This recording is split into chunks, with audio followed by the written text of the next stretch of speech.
Mm-hmm.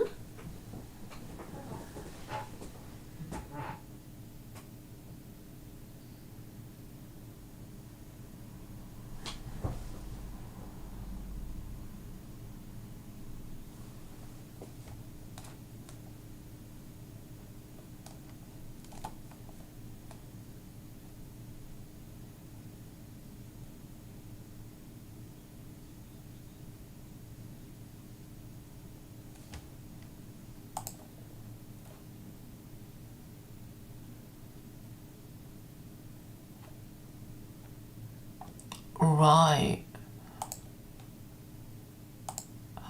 Um, well, I think it. Okay, so what are we to extract from this? I think it's like, well, you may be a great conqueror, but you won't be able to do it in one lifetime, and therefore you need to consolidate your empire. You don't just keep invading and invading and invading because because when you die, everything will just go back to what it was. So, I mean, if have you ever played Risk, the board game? Well, no, before we talk about risk, but that's a great point. Yeah, because It's part of the game is that you invade all these continents and countries, and then you have to consolidate. mm. And if you don't, you'll be pushed back very, very quickly. Exactly. So at least the Uh, makers of Risk knew that, but Napoleon didn't. But I guess the makers of Risk got those lessons from Napoleon and all the others who didn't consolidate their empire. yeah. Which Well, is it takes more than a another lifetime. example, which actually is against my whole narrative, is Muhammad, right?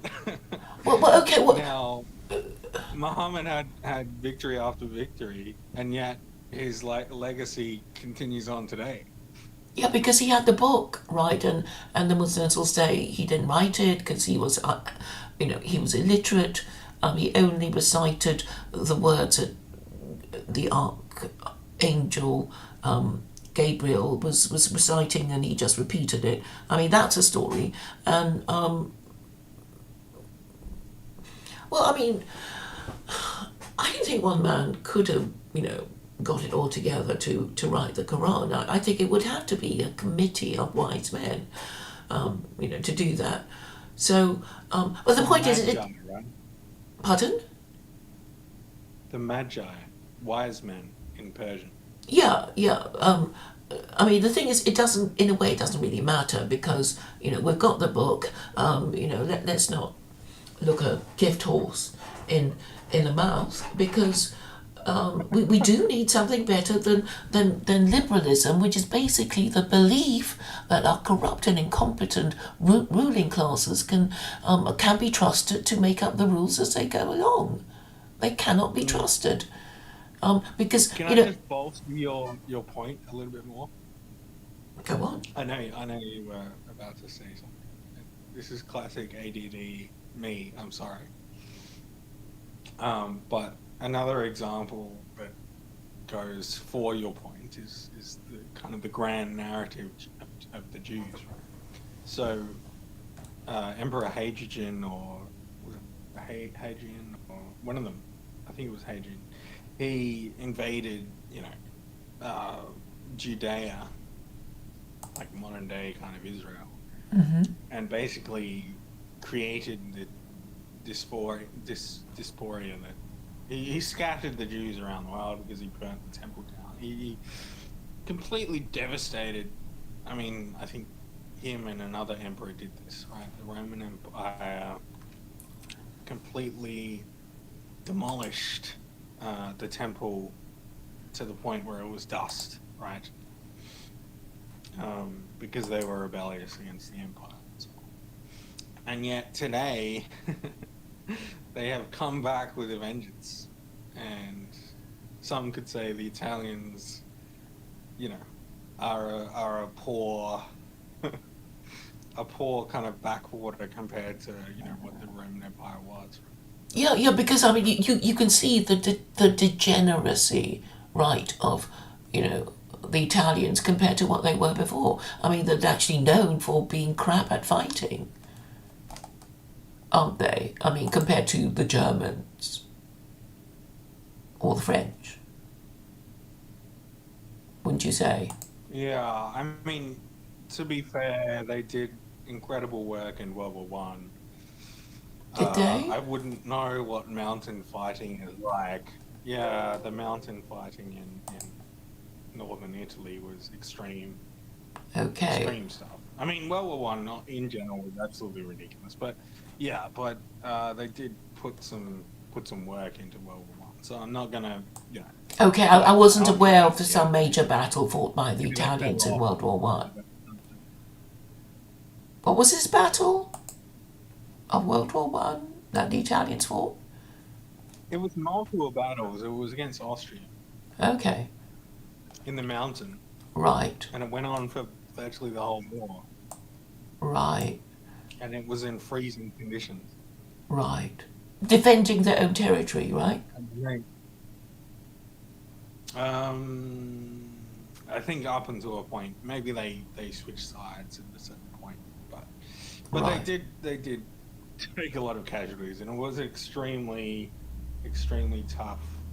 Uh, it was, you know, I don't want to say whatever, but it was honorable. Let's put it that way. Right.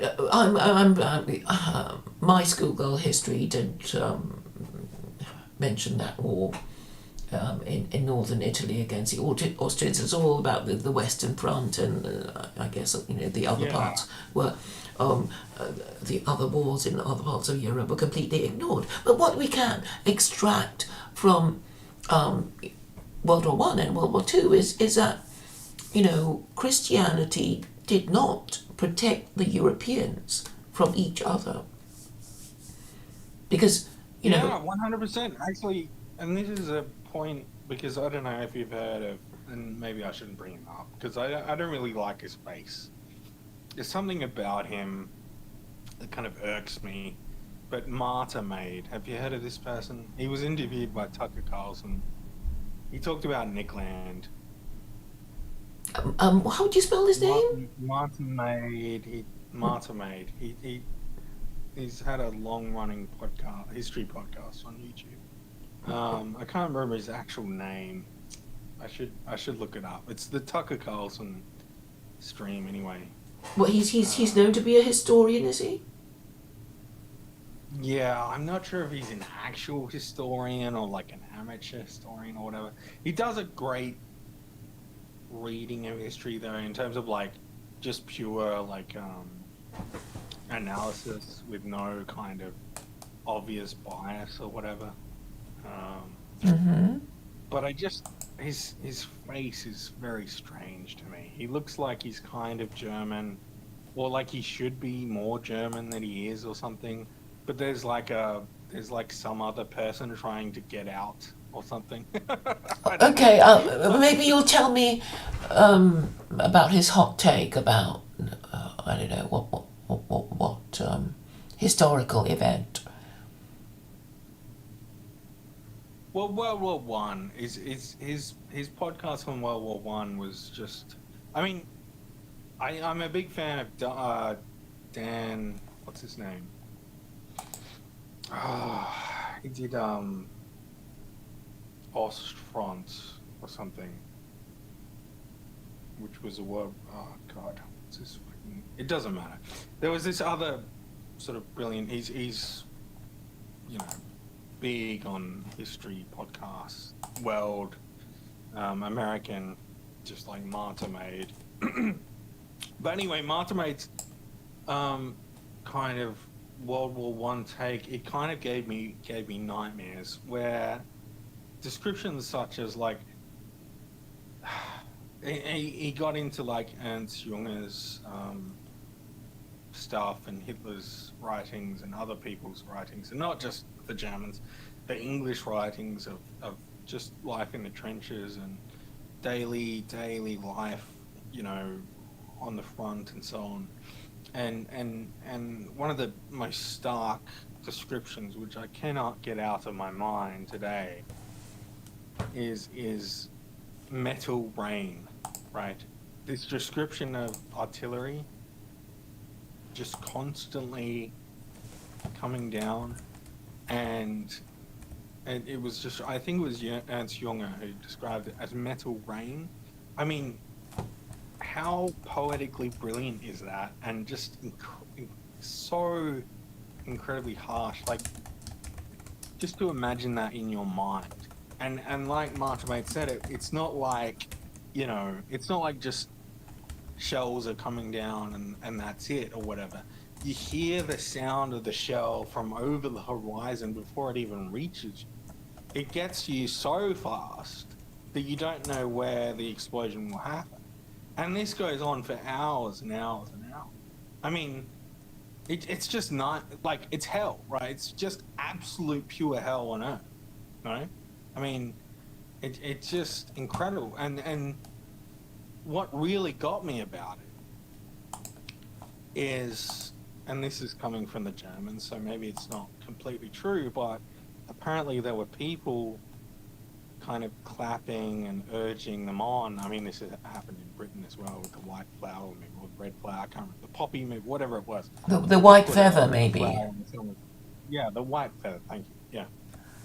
Where they clapped these people driving to the front, young men, to experience the metal rain, like it was a sacrifice or something. I mean, and some of them, well, okay, these are rumors, but a lot of them apparently were Jews. And this was kind of funded by high-level blah, blah, blahs, right? But anyway, I mean, it's just so nightmarish. Like, it's completely, utterly hellish, right? And this idea, for me, that, like, God or something is, like, not, like, urging this on, in the modern day kind of realm, that sacrifices don't happen in history and so on, and that men don't go through hell, is kind of laughable. Well, I don't think God said war was fun. Did he? I mean, I know that, the Geneva Convention is extracted from the Quran about... Well, he did. I mean, let's be honest, he kind of did in the Old Testament. I mean, he basically described war as kind of fun in the Old Testament, no? Well, I mean, I didn't get that impression. But anyway, in the Quran, in the area of international relations, he did say, if another country does something aggressive, you forgive them the first time. But I mean, there's also this Catholic doctrine of a just war, right? And there's certain Catholics that I think they're called, like, Catholics against violence or Catholics against warfare or something like this, where they actually deny this doctrine and they don't think it's biblically or even canonically backed up. And maybe okay, I think you really do need to read the Quran. I know people will just never get round to it because they're full of hate for it, but I'm saying, there are rules of warfare. It does say, total war, not allowed to kill non-combatants, not allowed to poison wells and destroy trees, destroy crops. Not allowed, not allowed, not allowed. But but all the bad stuff that happened in previous European wars didn't care about that. They would destroy crops. They would burn down, people's homes, that sort of thing to stop the enemy from, using them, right? Yeah, I mean that's kind of the evolution of warfare now. Is like, what do they call it? Fourth generation warfare or something, where everything is on the table. Cyber attacks. You psychologically damage a population before you even fight. Or, this is kind of where war has evolved to now. Drones and so on. It's not even about a battle anymore. It's about not even fighting the battle. I mean, it's very Sun Tzu, which is, maybe that's the ideal form of war. If you consider like the god of war to be like a demon or something, then maybe that is like the ultimate form. Mm-hmm. But no, but it's interesting that you say that the Quran doesn't allow for these things, but so modern Muslims just ignore that? Okay, so you're saying that like the hardline Muslims don't understand their own Quran then, or are they more into the Hadith or something? Like what's happening with these like people that do serious, seriously violent attacks against innocents? Well, the thing is, there will be rules, right? And people say, oh, nobody follows these rules, so who cares about them? But, the thing is, if people break the rules, you will know that they have, right?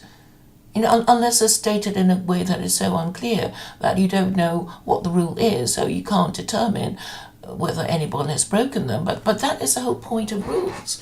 Rules are made to be broken.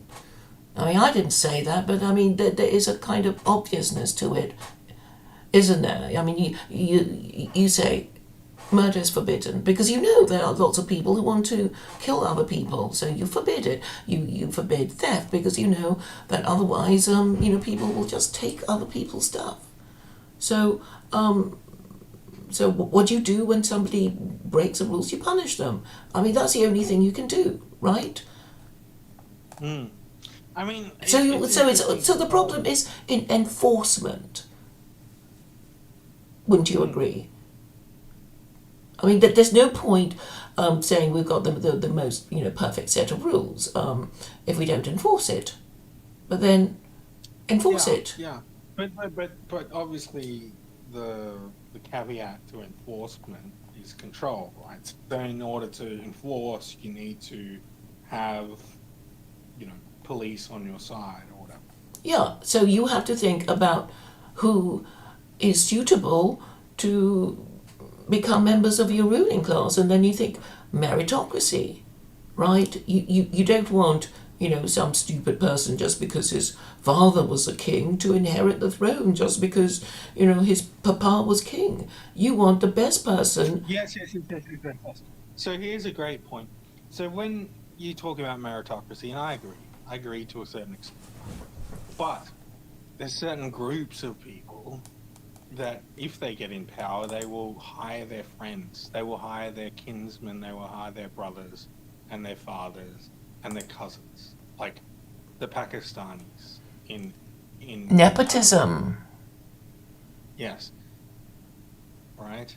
So how does a meritocracy disallow groups from taking over? Well, this, because it's always been a numbers game, right? I mean, nepotism is I guess, a consequence of families. People organise themselves into families. Their families are large, their families are cohesive, and therefore you benefit family members rather than outsiders. But then the state can also have, public limited companies that really do recruit on merit. I mean, you can't sort of say, oh, you're not allowed to start family businesses because that would be oppressive and discourage enterprise. But, for, the bigger companies, they would logically necessarily have to have other methods of recruitment. So people can have all kinds of criteria, like, no women, only people of a certain class, certain race, whatever, and then, maybe in the end work out how to do it best. I don't think even people now get the right idea because, they're always coming up with new tests like psychometric tests and because they don't trust universities now to produce competent graduates, they have their own kind of test, right, that people have to do. But ultimately, if we're talking about morality, I think we can all agree, whether we're atheist or theist, is that we want people that we associate with not to be liars, not to be dishonest, because it means that if they lie, they'll probably steal. and then they have to be capable of admitting that they're wrong, which means sound arguments, right? You have to teach people the difference between an illogical and logical argument and a logical and a sound argument. And it's like, it's not that hard, is it? Yeah, no, I agree. I think, do you think that certain families, say in the UK, for instance, exist that bring their offspring up correctly? I.e., they're, whether it be middle class or upper middle class, they have certain educational standards, and they can afford certain things for their kids and so on, and they expect certain results, right? Or they expect even a certain level of honesty, and they have a certain track record. Like, we can, I don't know, we can take a random family out of Cornwall or whatever who have owned, like, whatever, a local chip shop or whatever for the last 20, say 50, 50 plus years or whatever. And we could argue that, because of their kind of reputation in their village or in their town, we can expect their children to be more likely to be, like, more truthful than, say, I don't know, someone who lands on a boat from, Eritrea or whatever. Like, we can probably make that judgment more easily, at least, right? Well, all things being equal, people who are, have more of a stake in that society will be more likely to behave well than, some passing foreigner. But then you think maybe the foreigner wants to, create make a good impression because he intends to stay and, do dealings with, make business with, the locals. You don't know, but I mean, there shouldn't be a hard and fast rule. It's like, at the end of the day, are they honest? But Are I'm they saying is, reasonable? Are they in order principled? for your, like, ultimate meritocratic system to exist, you would need, like, all of the data. You would need, like, Palantir level surveillance, right? It, or we could just go on tradition and say that this family did well in the past, and so they're more likely to do well in the future, right? Or we can, like, biochip everyone and see, what they have done previously or whatever, right? I mean, do you see what I'm saying? Like, I'm just trying to, this whole kind of ultimate state idea that you have, that, like, there's, like, a theocracy or whatever, and it's, like, driven from the top via, like, the ultimate state power that I don't know. I'm just kind of envisioning your system in its fullest, where it's like a Chinese emperor who's, like, has records on everyone or something. This isn't, like, I mean, you Yeah, could of argue course that they that's would. kind of what That's happened what in Singapore. it's a registry of births, marriages, and deaths, right? It's a kind of, in out, accounting system. How many people are born? How many people are married and expected to have children? So you can predict the future population, and how many have died, right? You kind of need, well, this is a kingdom of roughly how many people, and blah blah blah, right? I mean, and then you want to know the average age. You want to know the GDP or whatever it is. So you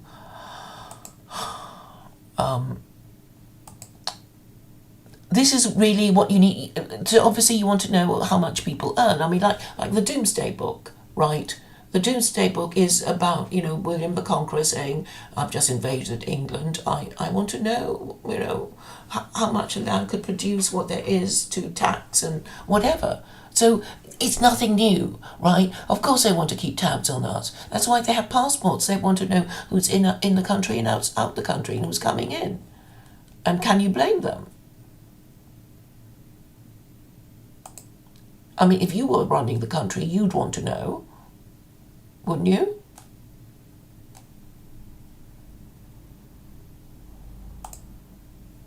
Hello? I can't hear you. He's muted himself. Sorry about that. I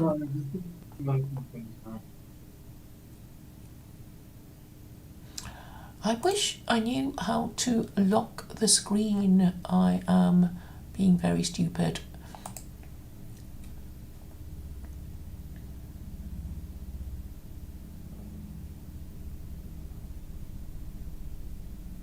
But yes, we obviously, you know, if you want to put ourselves in the position of a ruler, obviously we want to know, what we have, right?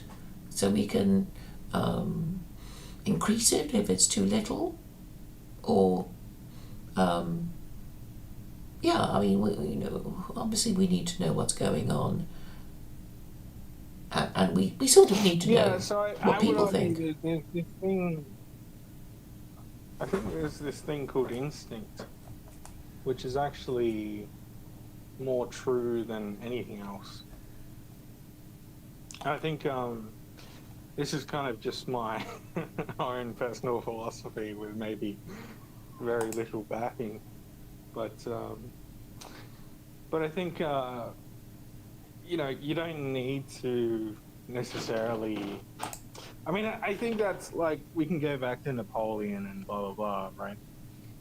These kind of regimes that wanted to change the world, yeah, or change their own country.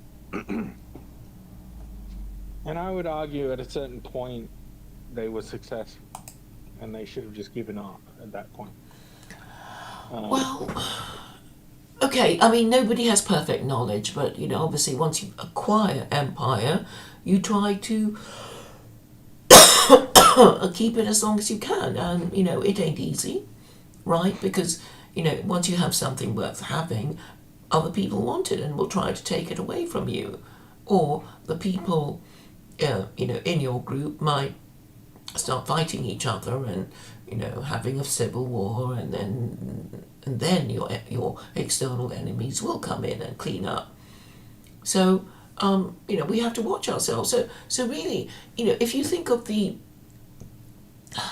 Old Testament, right? All this, highfalutin ideas of, love thy neighbour as thyself. It's sort of like, well, that's the ideal, because then, we cared about everybody as we did for ourselves, then we would not be fighting them and doing stuff to annoy and hurt them, and then we would all get along, and then we can go and conquer the world. That is the idea. But of course they can't, nobody can follow it for long enough, because we hate our neighbour and maybe get irritated with our spouse and are disappointed with our children and can't stop going on about it and making them hate us. Yeah, I mean, you say that like other people will invade and take over if you lack in a country that's functional or something like this. But I mean, even Singapore, which is like, what, their GDP is pretty high, they're pretty successful, they're like multicultural, they're kind of autocratic or whatever, they're very kind of authoritarian at some point, with limited success or whatever, but they see their police force is very successful, they have like surveillance and so on. And I could be wrong, but they're independent from China, right? Are they not? Or Oh yeah, they're really more the 51st state than, under China, I would say. exactly. So But maybe the my point Singaporeans is don't like, know. You see, the Chinese are divided. I mean, you sort of see them and you think they're all act as one, but obviously, there will be, political disagreements, and, the ones who speak Mandarin better than they speak English, or vice versa. And, language is pretty much a determinant of whose side you're on, I would have thought. It's not conclusive. well, it's actually completely inconclusive when it comes to Singapore, because Singapore is multilingual. Yes, but okay, it's almost impossible to tell, but you know, due to language laziness, we just feel more comfortable with people who speak our language than people who don't, than which people would make whom we sense. struggle to I mean, I don't understand. know how you feel about natural law, but I'm a big fan. But what does that mean? I think it means divine law. What do you think it means? I think it means genetic law, i.e., you know, the the survival of the fittest, i.e., like, if birth control was banned, um, if these other measures were like put out of commission, like even you could even argue like you know the hospital births. If only home births were available, I think the population would be genetically fitter than you know than any other place on earth. You know what I'm saying? Well, I mean, if you're thinking of eugenics, I mean, I'm just saying marriage is eugenic in itself, right? Except that people think that they have their own ideas of what is eugenics. I mean, Vincent Bruno being one of them, but you know, marriage is obviously eugenic in the sense that it's not just wanting to have sex with that person. You have to think, well, will they be a good spouse? Will they could be a good parent? Will they, how will they be in the future? It's not just a sort of short term, ships passing in the night, roll in the hay kind of thing. It's Yeah. you have long term considerations, and you probably consult your parents and your family about the suitability of the person you intend to marry, and it's already there. So I think all these sort of talk about eugenics is reinventing the wheel. Yeah. And in terms I of think it's survival, also. Sorry, you continue. in terms of survival of the fittest that you were talking about, I think everyone, is kind of in this race for survival of the fittest, including religion.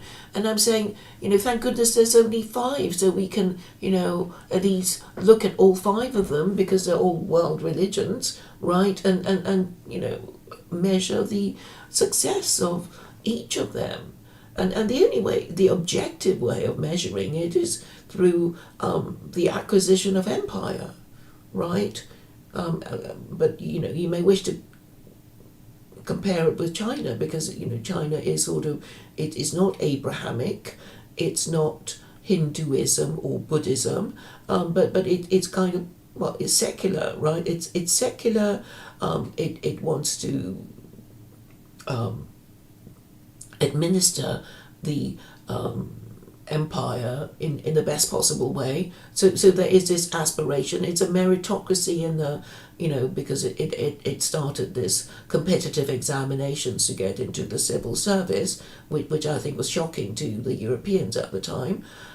So there is this idea that courtiers should be scholars, who will become political scientists and think of better ways to run the empire. And even now they still kind of do that. Mm, I think I think every kind of major player genetically, like the Chinese, the British, which you can include, I would include America within that. They don't talk about the The national French. interest. They No, no, no. don't. Well, let me finish. The Russians, these kind of major players on Earth that have historically had some kind of empire. I would argue that they revert back to their own natural system. Like if you look at Russia, they have the czars, yeah, for hundreds of years, and now they have a new czar, which is Putin, right? And they will have a second czar, which is going to be Putin's successor. And I don't see Russia falling apart anytime soon. The same thing happens in China. China has always had an empire or an emperor and eunuchs or a council.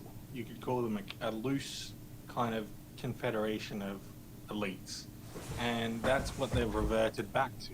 They've reverted back to an emperor, which is basically the leader of the CCP, and his eunuchs, which are, his minions in the CCP, right?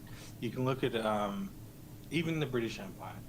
You have a king or a queen, and in America you have Trump, which is basically a king, and you have his barons, which constantly fight with him, right? And I think the major players on Earth, they revert back to their own natural state, is what I'm saying. Mm-hmm. No, I mean, you were just conflating monarchy with republic. And I think that there is a real difference between a monarchy and a republic.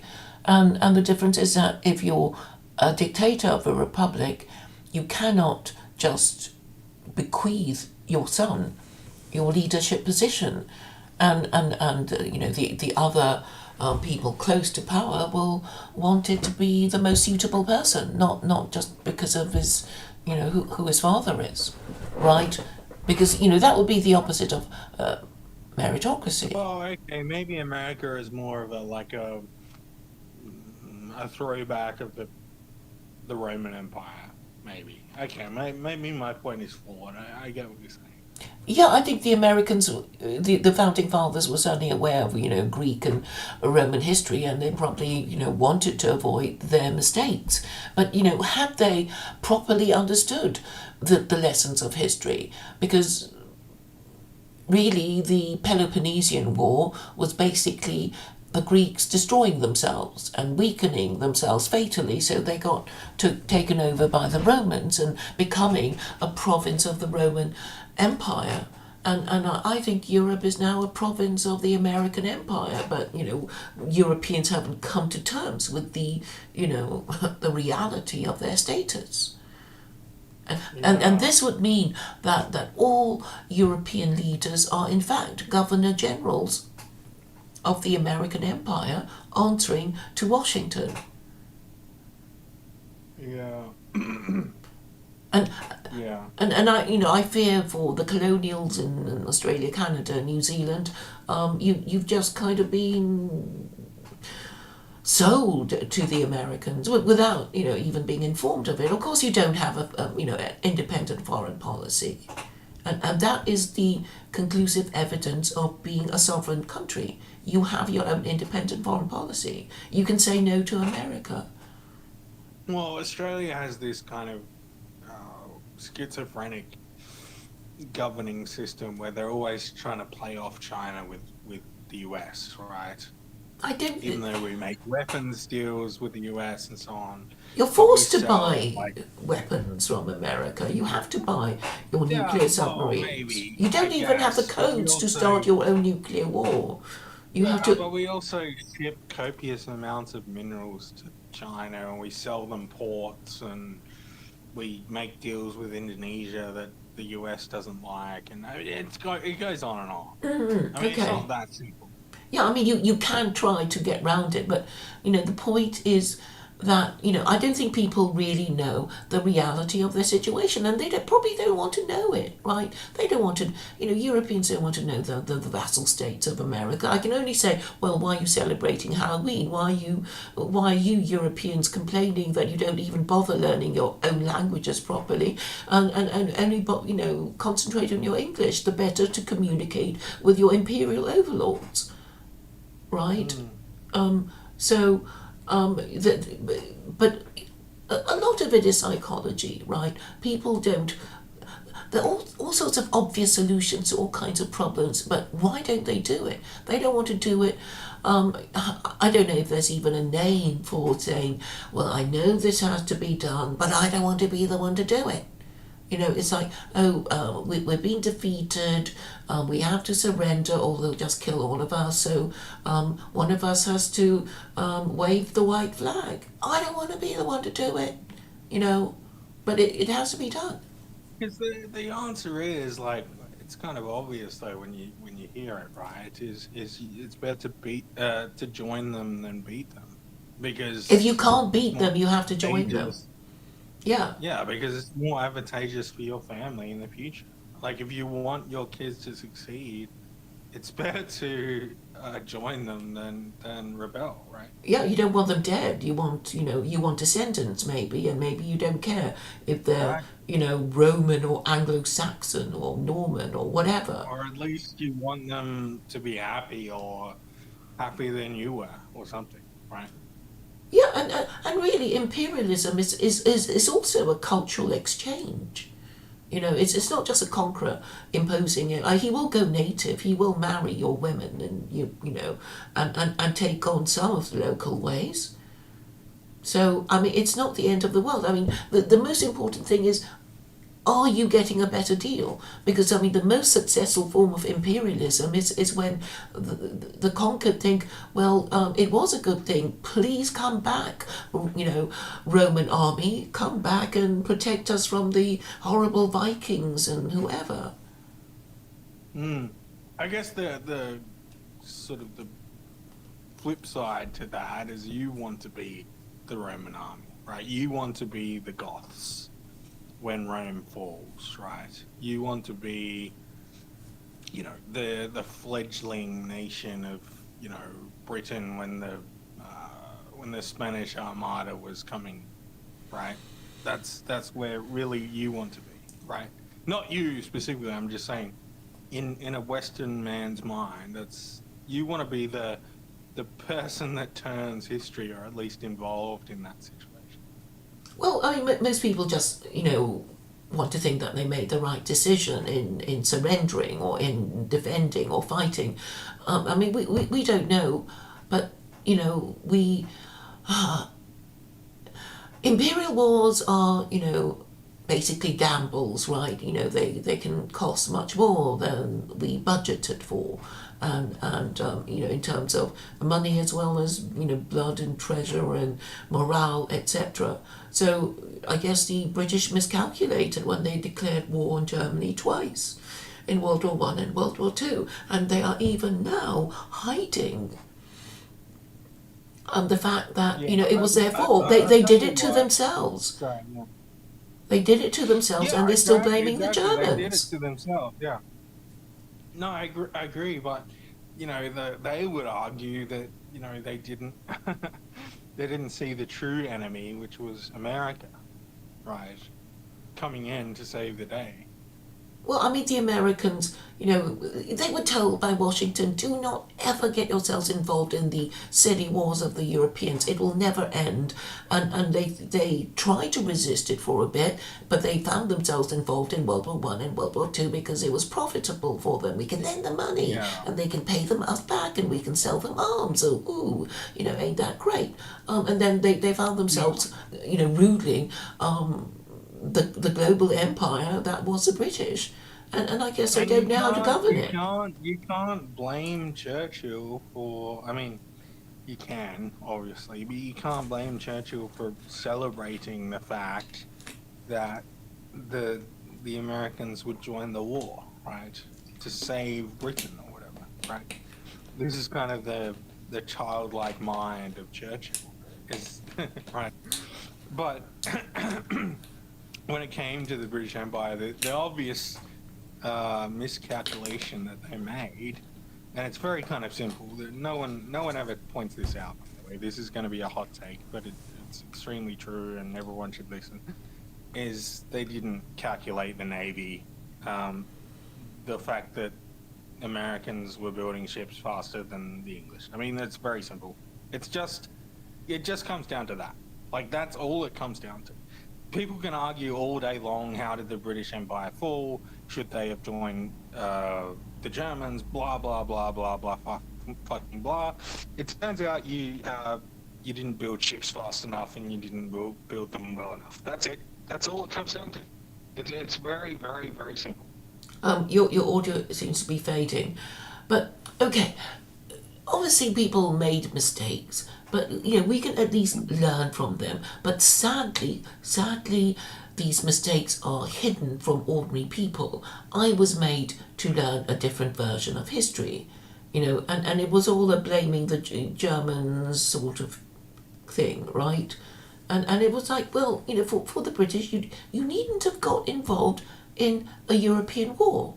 You you know, and we already know that in 1914 the German ambassador was saying to the British government, I can't believe that you are going to war over a scrap of paper, meaning the Treaty of London 1839, which guaranteed Belgian neutrality. But you know, Yeah. the British government had to find a reason to go to war that seemed halfway honourable, other than that of keeping Germany down before it got too big Mm. for its boots. That is not an honourable reason, right? I mean, one of the problems with honor is that it's not necessarily good for your people or your country. This idea of honor, yeah. Well, yes, I it can mean, be twisted to be, well, arrogance, conceit, pride, you know, whatever. But okay, this is my little game that I think I can play quite well, which is to attribute any failure in government policy or some, you know, historical national tragedy to failing to follow the following Quranic principles of warfare and international relations. So it does say, do not start wars. But it's also saying you can start imperial wars, but you've got to win them, and then you can exact jizya from the conquered countries. But you know, obviously, you have to win them first, and it's only when you think you can win a war that you even begin it, and it has to be what 75% chance of winning the war. Then maybe you'll do it. If it's 50-50, forget it. You know, 60% not all right. enough. Well, hold on. Let's take this to its logical conclusion. So, just for argument's sake, let's say Trump was a secular Quranist. Just like randomly he became one, right? Tomorrow or last week or whatever, right? Can you hear me all right? Yes, I can. Yeah. So, and the argument would be that Iran needs to go because Iran is a potential thorn in the American empire, right? There would be no Quranic justification for it because it,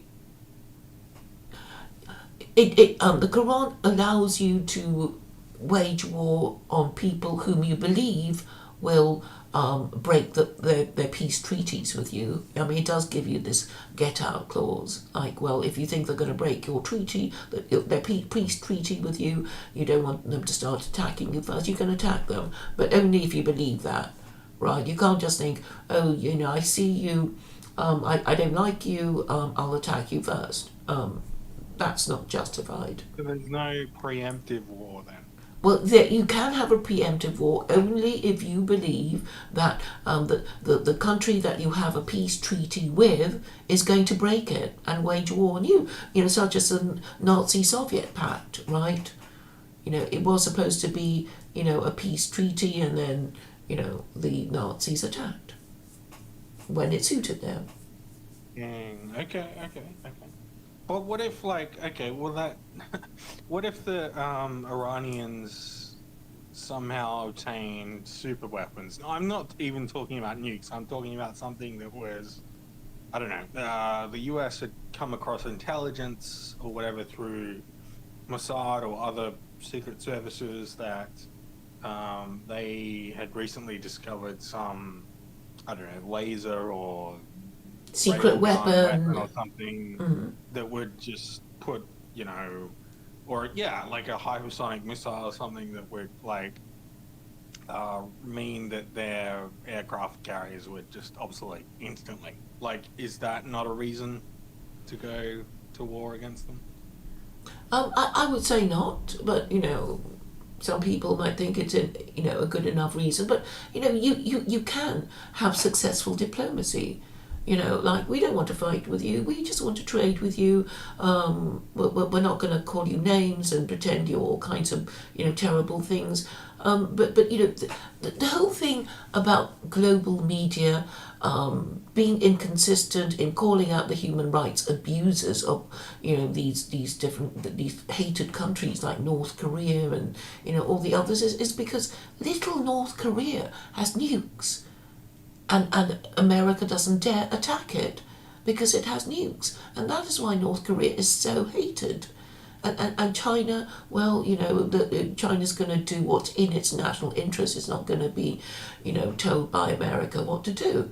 And Russia, even though it's actually a representative democracy and a republic, they're not going to do everything America wants, and that's why they get such a bad press. But the Gulf kingdoms, who are basically absolute monarchies, who often mistreat their own people, are kind of overlooked in their human rights abuses because they're very useful to America, and monarchies are useful for claiming that the peoples of a particular country agree with whatever America wants them to agree with.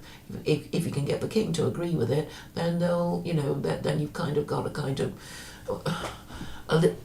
of legitimacy, I suppose. But if you're a democracy, people say, we didn't agree, let's have a referendum, blah, blah, blah. It's just more work for the CIA, even if they want to rig it, I mean, the Gulf kingdoms have resources like oil. That's their like linchpin in their global empire, right?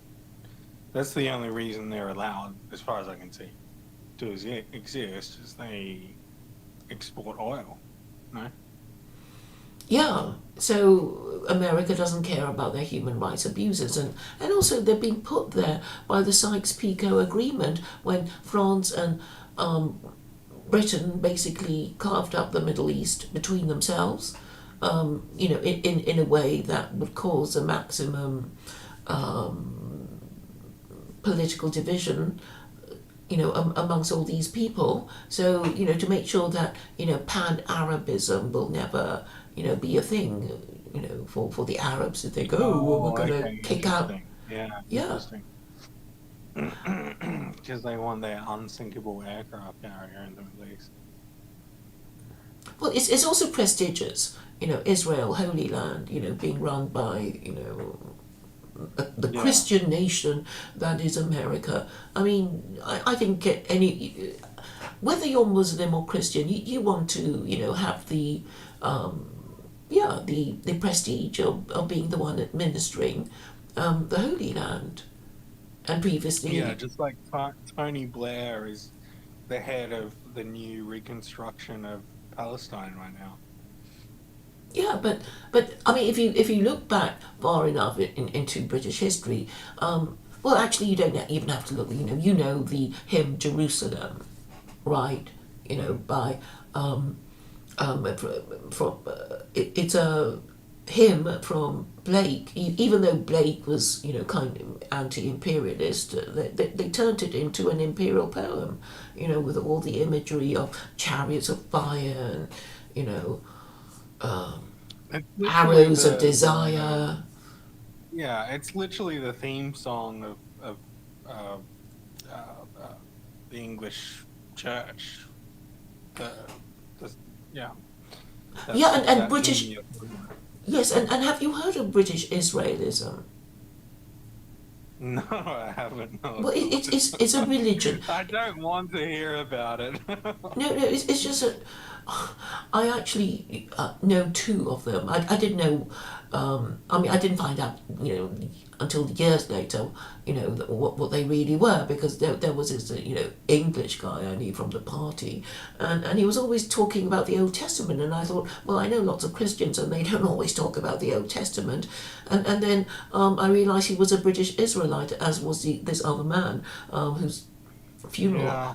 whose wake I attended, and basically it was this idea to get the British Gentiles after the Palestine Mandate to go and live in Israel and fight the Arabs, to people the colony of Britain at A the new time. crusade.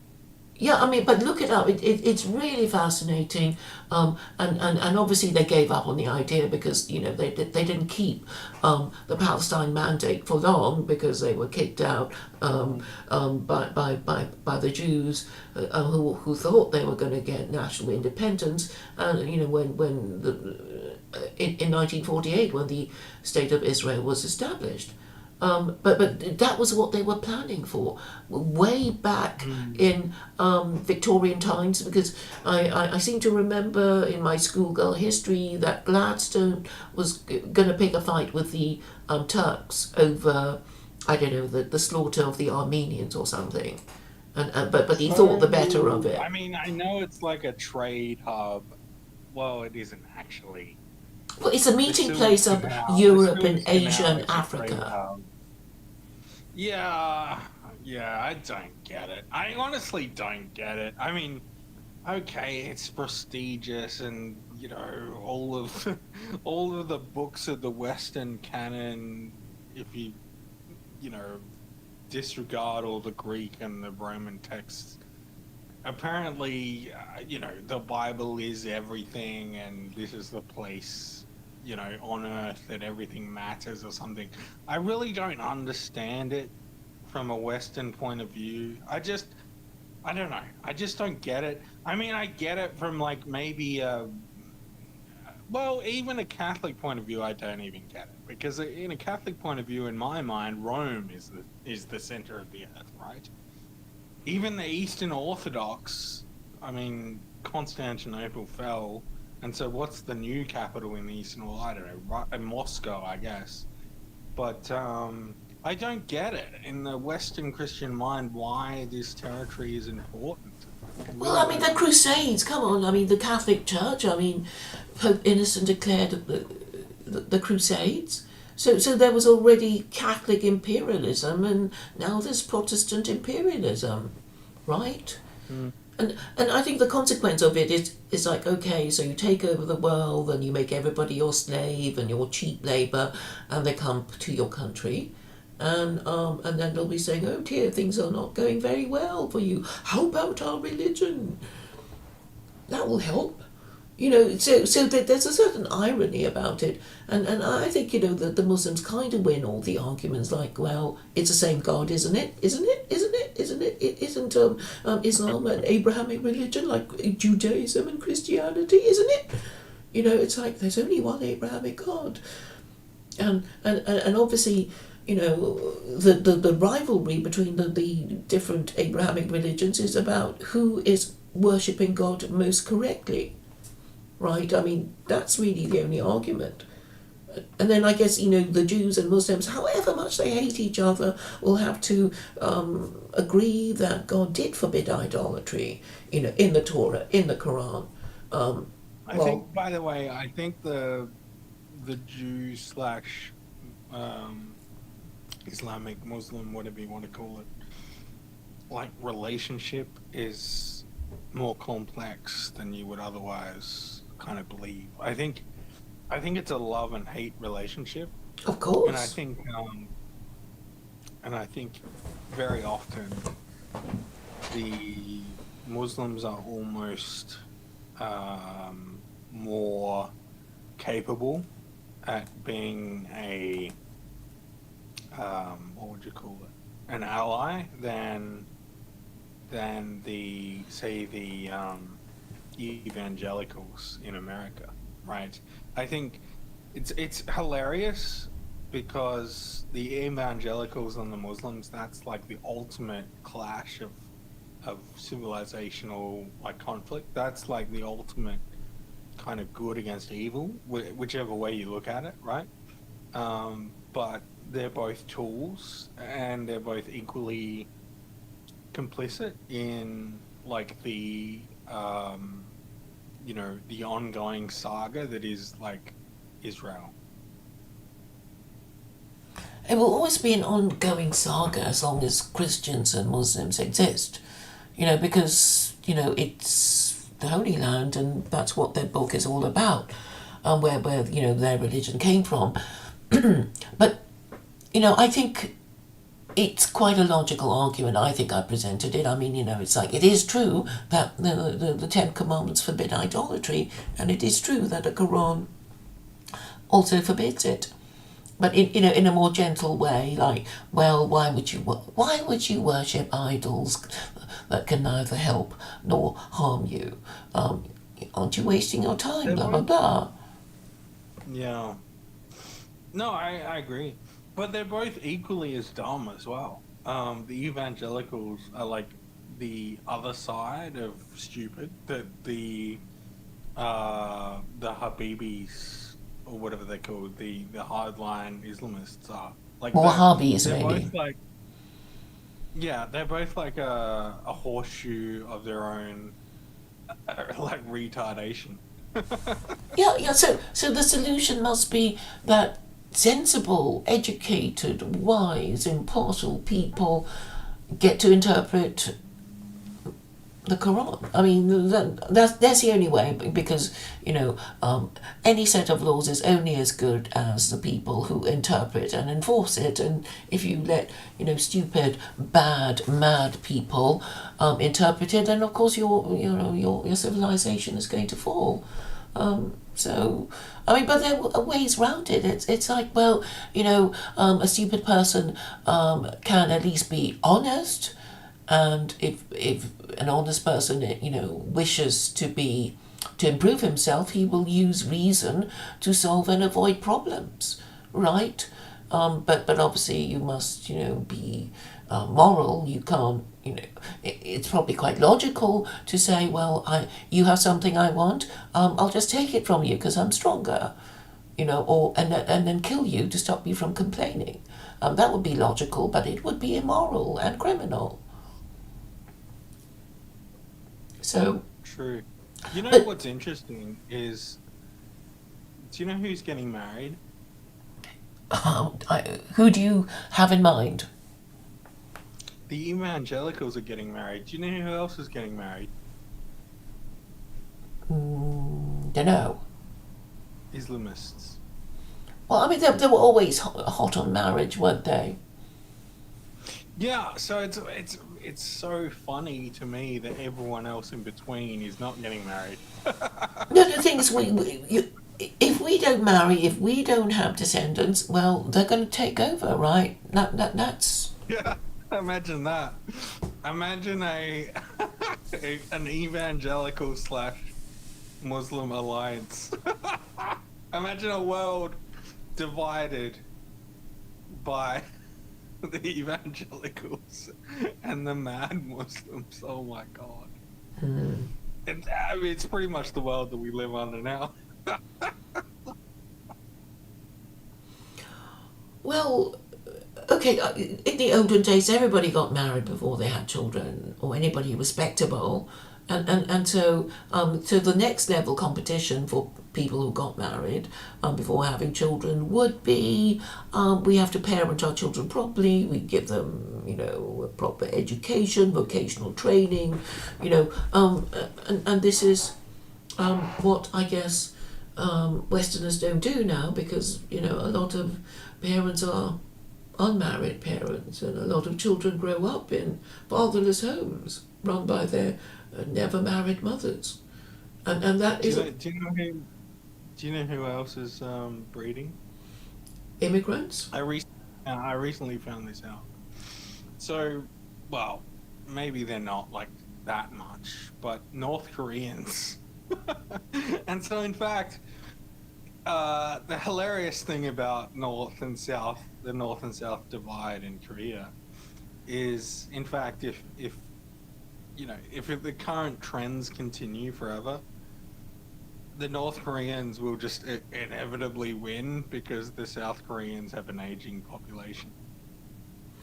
Yeah, I mean, so has Japan, and I think it's so easy to say what the problem is. The Chinese also have the problem, and the thing is, feminism is kind of attractive to a lot of people, right? It's attractive to women until they realise they want to get married, right? And it seems a reasonable thing to want, until you notice your aging and shrinking society being taken over by immigrants, because it creates a labour shortage, because it lowers the birth rate and lowers the supply of But of your labour meritocracy, force. Claire, Hmm? you're all about immigrants.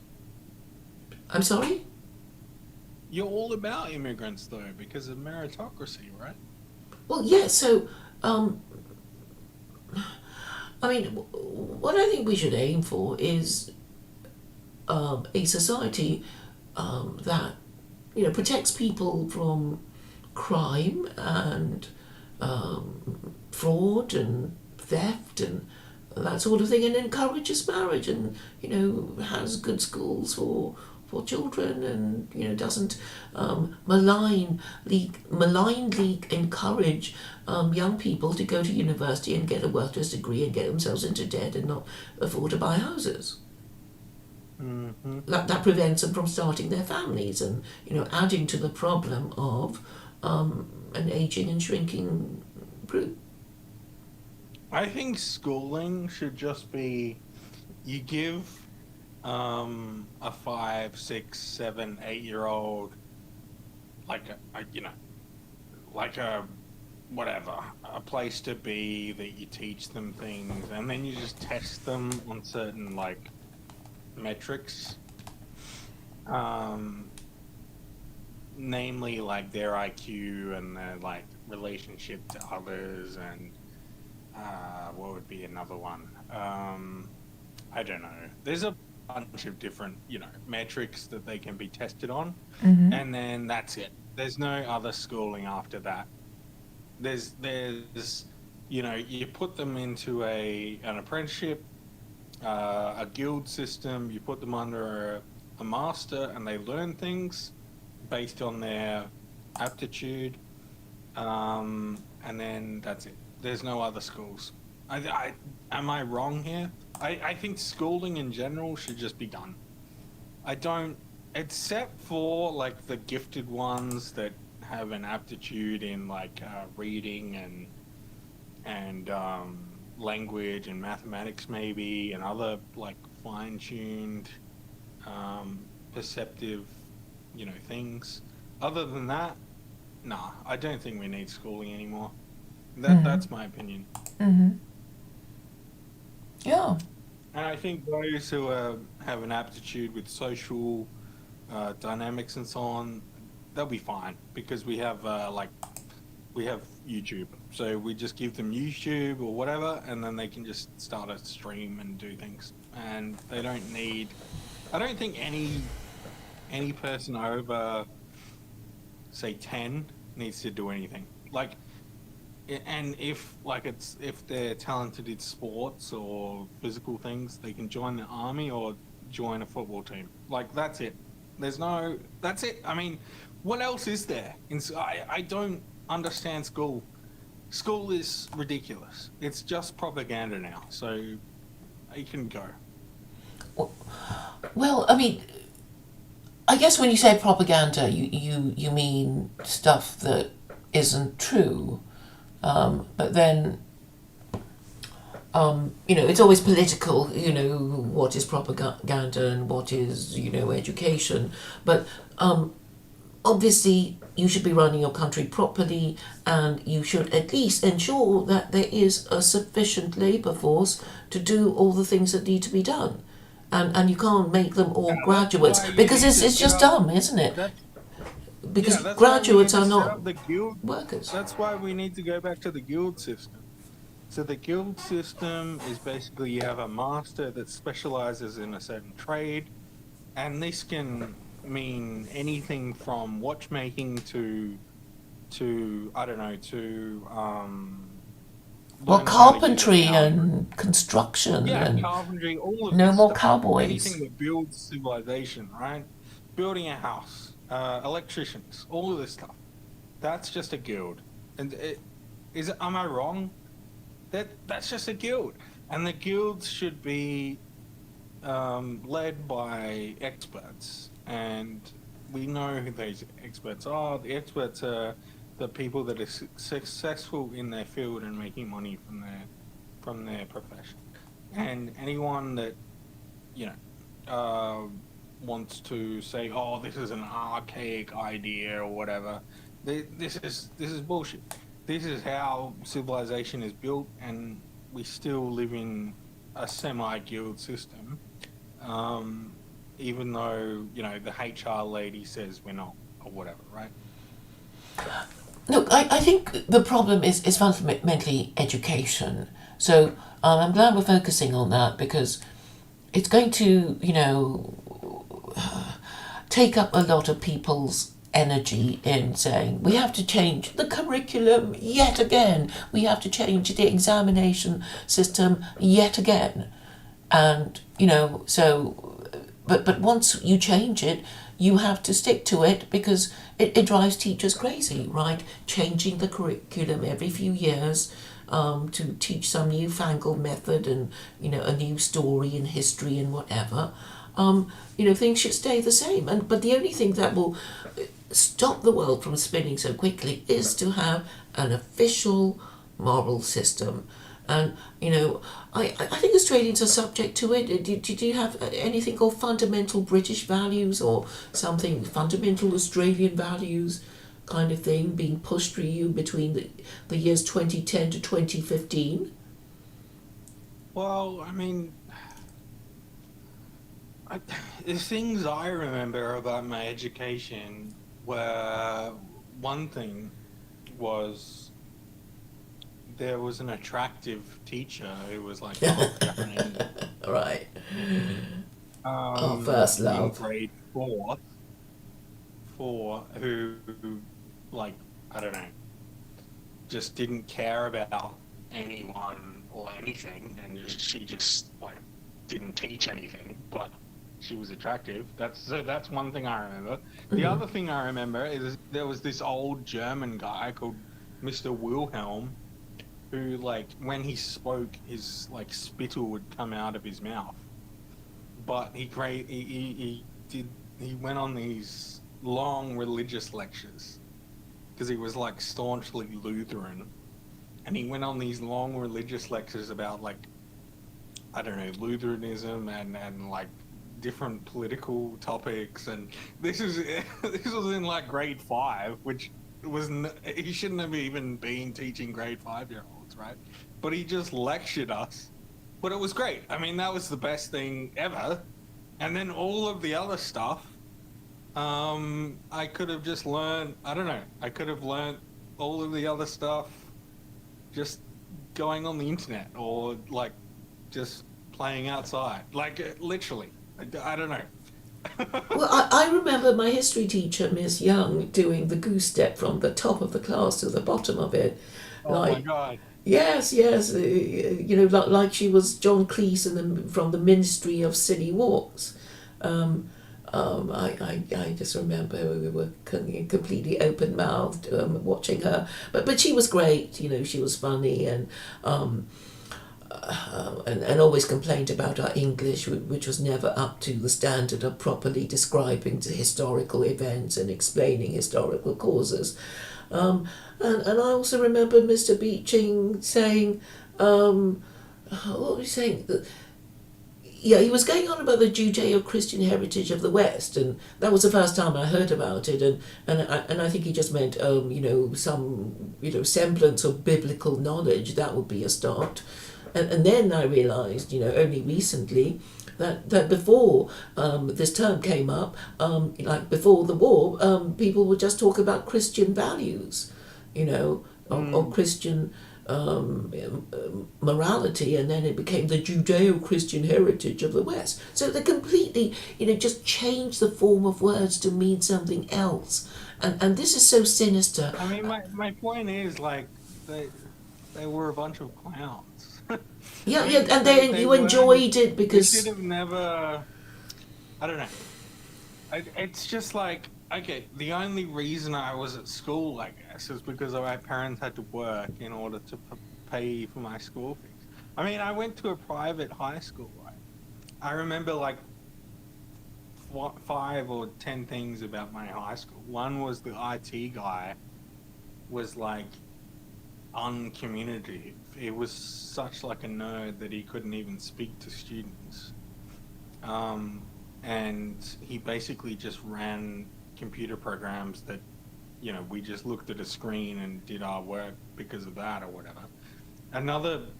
The mathematics teacher gave a textbook to us. I mean, that was it. Like literally, I don't know.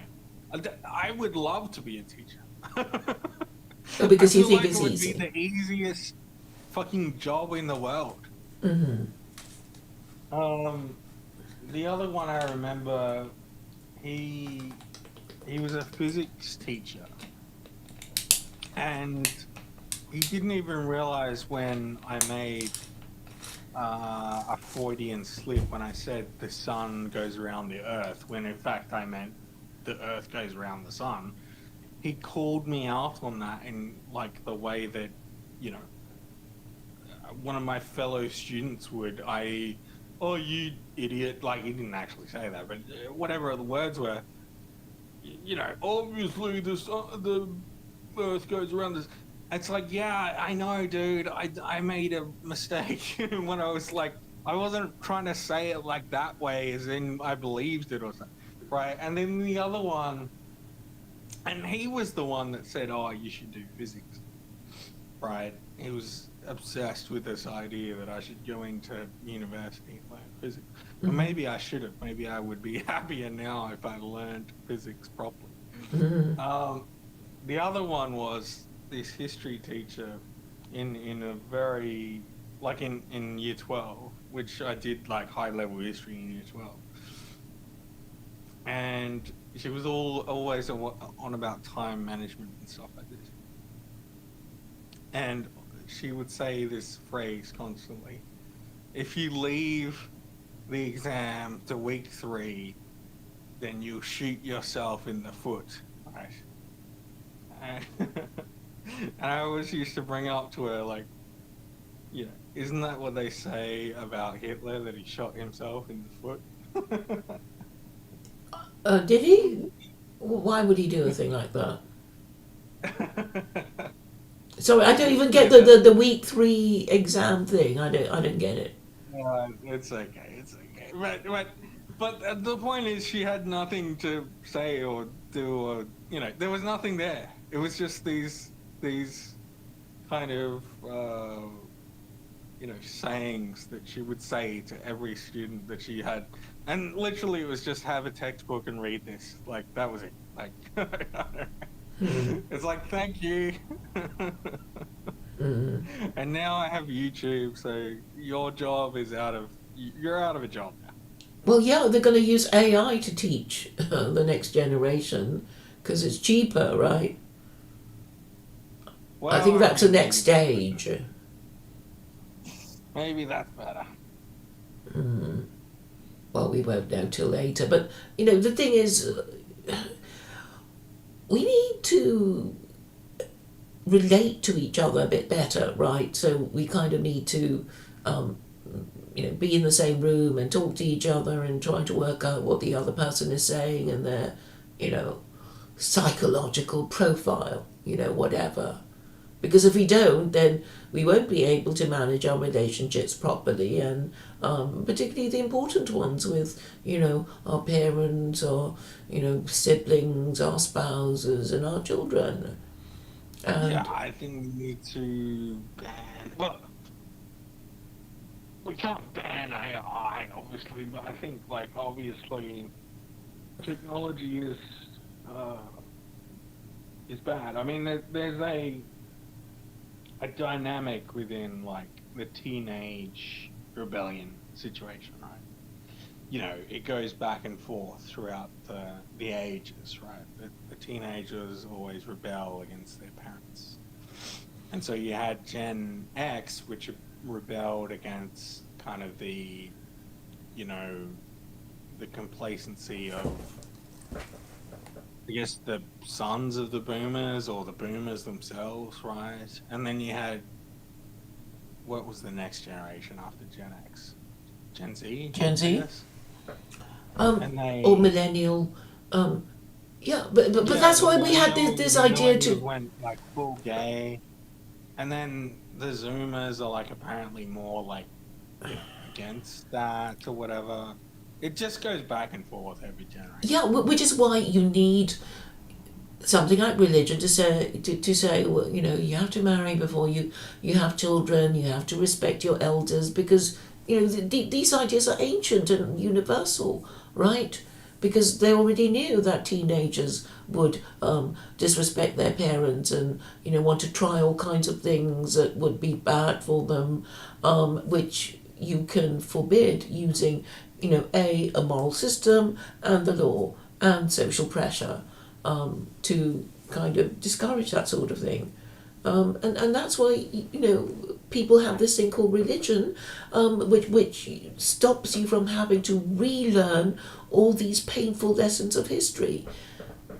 Because otherwise every generation will consider the generation before, the generation after, to be thought criminals and subversives and traitors Mm. and whatever, Yeah, and the media uses that to and divide us. fuels the fire. Yeah, but one thing I thought of with the grooming gang stuff, which is interesting. So the grooming gang stuff, it's obviously, you know, bad for English people or whatever, right? In general, right? But Bad for and the you know, victims. yeah, and you know, I don't know, the average kind of like whatever, like 13-year-old, you know, British girl, what she experienced or whatever, and how that's going to affect her life. Okay, I think it's probably horrible, and she probably won't recover or whatever. But there is this kind of thing where you know she is attracted to something different. She's attracted to conviction. She's attracted to these Muslims, and maybe they're not all Muslims or whatever, but or they're like Hindus or something. But they're attracted to a more traditional kind of man that actually is really, you know, in the old sense of the word, like a warrior, right? And their kind of Middle England background doesn't allow them to find a warrior or a traditional man, right?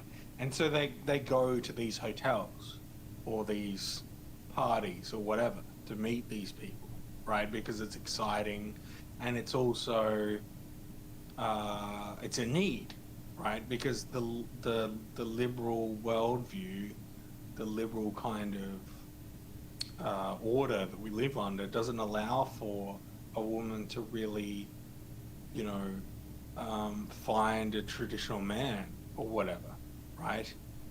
But women are Because impressed by there's, a man with a car who will give her treats and buy her kebabs, right? When, the men of her age are clearly not capable of doing that. And also, if she's living, with her single mum in a fatherless home, she will find, a man with resources and transport irresistible, I would have thought. And the attention for a teenager, you can imagine, like, somebody's paying attention to me, you know. mm, Well, everybody at home just ignores me. It's just, mum and, well, whatever.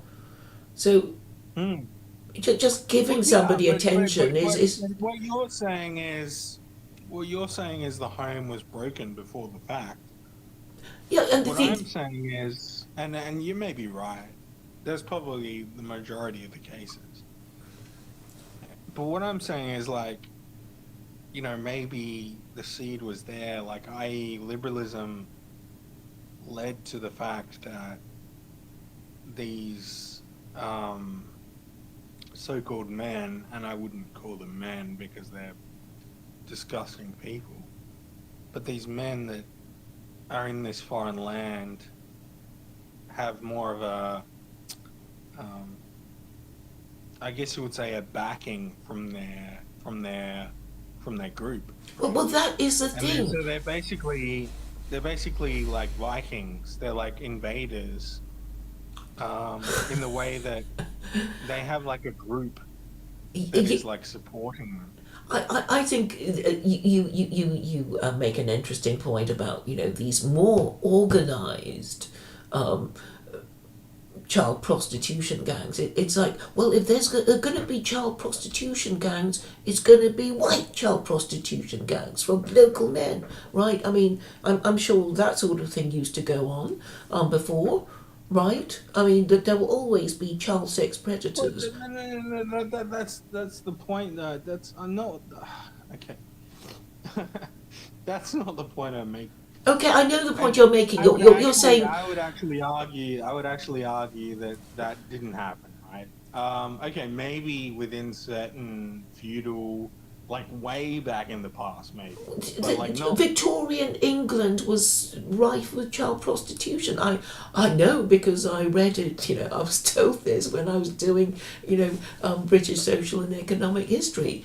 So I mean, I don't think we should be surprised. I think really the shock is that it's they who are doing it and not the local boys, right? That is the thing, and I'm saying that masculinity is about the sort of pack mentality when the group is prepared to share information and resources and cooperate with each other to do the thing that they set out to do, whether it's a commercial or criminal enterprise. I am saying that this is what men properly parented should be able to do, which is the idea of hierarchy, regulated behaviour, understanding what the rules are, and doing the thing that the group is supposed to do, be it piracy or a cricket club or whatever.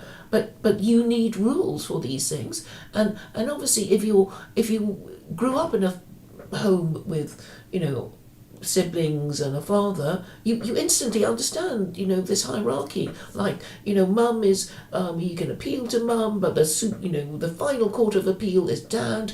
And if I have brothers and sisters, it would be according to how old they are. I can, boss my younger siblings around, but I have to, be respectful of my siblings who are older. It's simple, and it used to be it didn't used to be need to be stated. But now it does, because most children are the single and only children of single mums. So they don't get it. They don't get socialised. They have no cousins. That they're culturally and socially deprived. And that's why they're easy to exploit.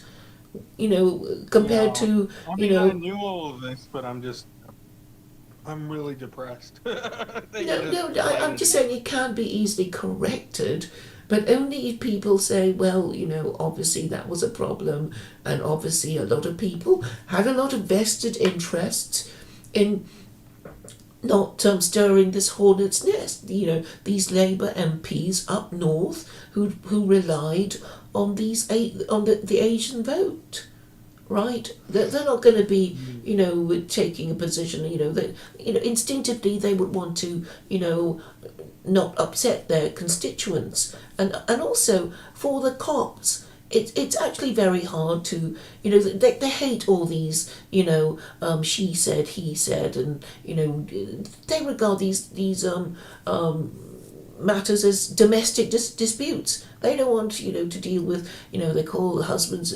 beating me, and then they always withdraw the charges, and the policeman will find that he's wasted his time. Yeah. And then he sees them walking, hand in hand because they've obviously made up. And they also said, when the thing was going on, I remember, the coppers would say, yeah, we'd try and deal with it, and then 2 weeks later we see them canoodling somewhere else. So, it was obviously a lover's tiff, wasn't it?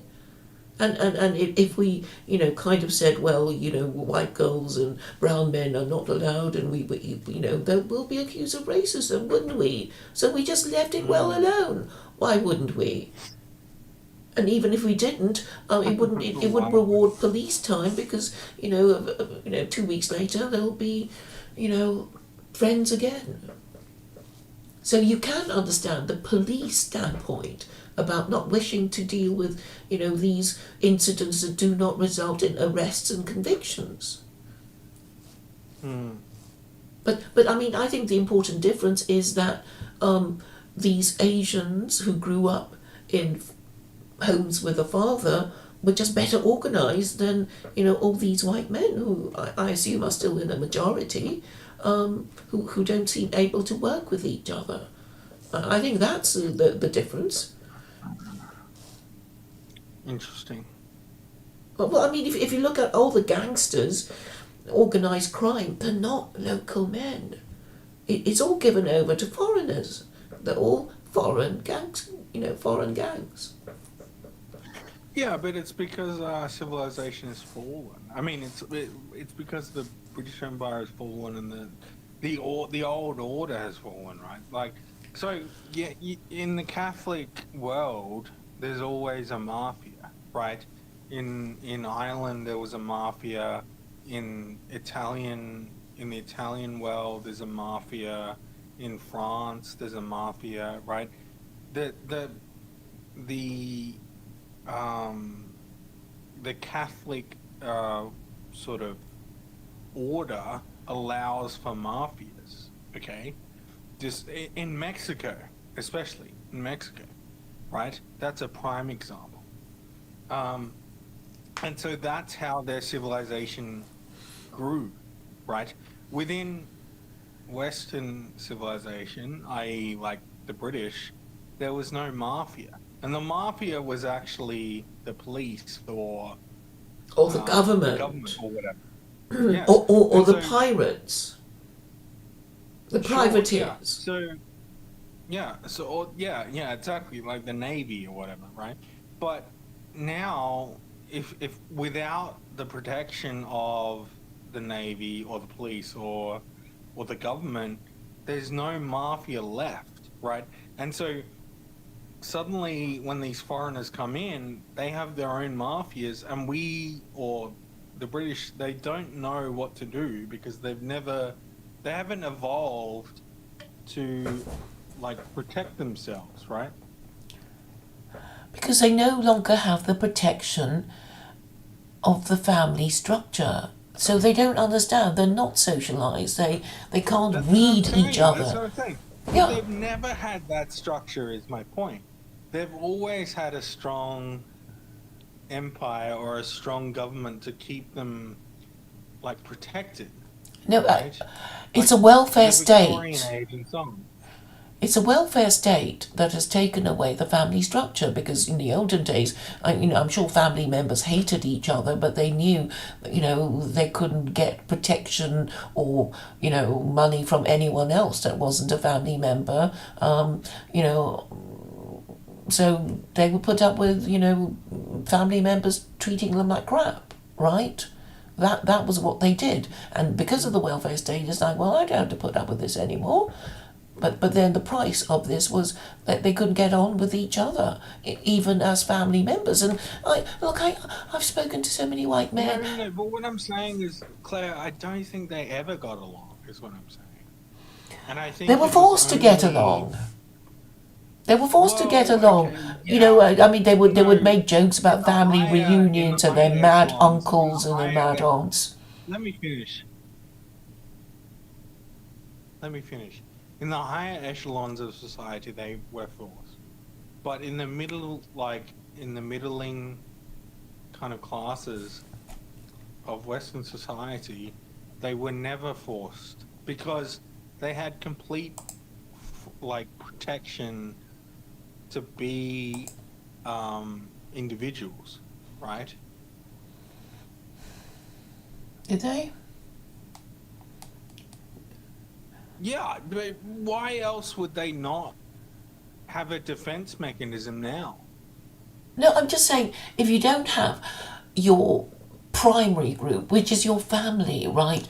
Most people would have mum and dad and brother and sister, older or younger, and cousins, and they would have people like that to play with and, meet up at family reunions. They don't do that anymore. And now, Yeah, but they were never. It would always be a polite. It would always be a polite, like, hello, cousin. Yes, we're going to play together for a little while. Okay, now I'm going back to my place, or I'm going back to someone else's place. And there's no family network, really. I mean, I don't think there ever has been a strong family network like there has been in the Catholic world or in the Islamic world. there were still In Britain. powerful families, right? You read in history, powerful royal families and the Duke of Northumberland and, all these, it's like, yes, of course, if you're a Yeah, in noble, the upper classes, yeah, that's what I yeah, say. In that's the upper why, echelons, there was, but yeah, in the middling societies, there wasn't. yes, but also, it's hard to keep these things together because, if you want to have family reunions, you would have, there would have to be a person with the big house and the big garden, or the wife prepared to do the hospitality. And if most people live in two-bedroom flats, that's not going to happen. I mean, do you see how we live? No, no, no, no. What I'm saying is the wealth that was available allowed us to live as individuals for far too long, Yes, but right? but then you have the welfare state, Whereas, which was whereas, whereas in, okay, maybe it was the welfare state, but in like Italy and Mexico and in the third world, the wealth wasn't there, right? And what the family structure lended to was multiple generations within a household, which is not a thing in England. I mean, one of the sort of the great tragedies, which is also one of the great kind of miracles, is a um, a father would kick his son out at 16 or 18 to make his own way in the world and find his own wife and start his own family and get his own house. And that was, I don't think that's part of the rest of the world, really. no, they would say you have to live at home until you save up and buy your own home, right? So single people would live at home. It's only when they got married that they would Yes, move out. 100%, 100%. And this is one of the great tragedies of Western civilization. Well, then you We didn't care enough we're about a your victim. children to guide them We as. were a victim of our own success. Yes, but all empires become victims of their own success. They think, we're top dog, nobody would dare invade us, and then they ignore the enemy within, right? Which the enemy is always within because you think, oh, I'm top dog now. I can lower standards of sexual morality. I can get away with a few orgies and a few bastards here and there. Nobody will care. Nobody will mind. And then when they do care and do mind, it's like, oh, they're now the majority, which is what has happened now, right? In the land of the bastards and the sluts, I mean, you can't reason with them. to your point. Who was William the Conqueror? Who he was a bastard. Yes, but I mean, I'm not saying they're all bad, but I'm saying if they are the majority, then nobody is ever going to correct it, right? If most people are bastards, you're not going to say, oh, let's bring marriage back to make America great again, because Exactly, because you don't know that you should, right? Because your society has been so successful for so long, breeding bastards that conquer other lands, right? but now they And bring won't. forth empires. That why should you? Why should you even consider this? Well, because it's declining, right? Because even the Roman Empire declined, and according to Machiavelli, um, the population, the proles, became so low in number that they had to hire mercenaries, and even and they didn't want to join the army anyway. But they preferred to stay in Rome to be entertained by bread and circuses rather than fight in foreign wars and to protect their borders. So, but once you know, hire mercenaries, that is really the end of you, because your mercenaries will know that you're not a fighting nation, and whatever money and weaponry you give to them will be used against you, and that was basically the beginning of the fall of Rome. And Edward Gibbon said Christianity was a problem because Christianity was so otherworldly and wasn't interested in the world. A lot of people just went to monasteries and didn't breed, in their nunneries and their monasteries. So that was a problem.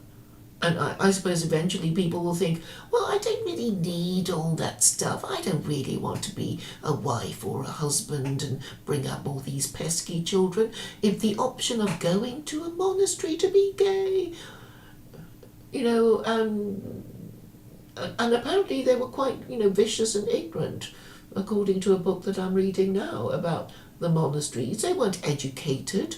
They were, lazy and stupid and vicious.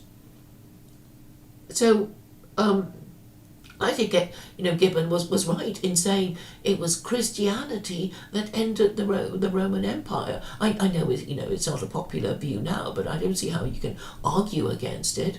I mean, maybe Rome was already on a death spiral when Constantine adopted Christianity. But that didn't stop the Europeans from one by one becoming Christian and listening to the Pope, and then they couldn't stand it anymore and had the wars of the Reformation. I mean. Yeah, I mean, who was the head of Charlemagne? Charlemagne, that's where it all went wrong. Charlemagne didn't. Well, he was engaged to marry the son of the Byzantine emperor, Theodore. I can't remember her name. Theodosius? No, that was after that. But Charlemagne crowned himself as emperor, I think. Did he? Or he allowed the Pope to be there? I don't know. I think it was Napoleon who crowned himself. Yeah, I think Charlemagne allowed the Pope to crown him. Yeah, that was it. Yeah, which was, he shouldn't have done that. No, but you see, in a way, it was necessary because if you didn't have some kind of moral legitimacy, you'd just be a warlord. You'd just be known for being very good at fighting, and that's why you're the king. But nobody liked you because you abused your power and kicked everyone around. So even gangsters want to be well thought of, and then they go through a period of, oh, my ill-gotten gains, I'm going to give them to charity. I'm a good person, really. That kind of thing. I mean, it's part of the Maslow's hierarchy of needs, right? If you go right to the top, it's like, I want to live forever in heaven, But, right at the bottom, we want, food and shelter, sex and status and, what, I can't remember the rest of it.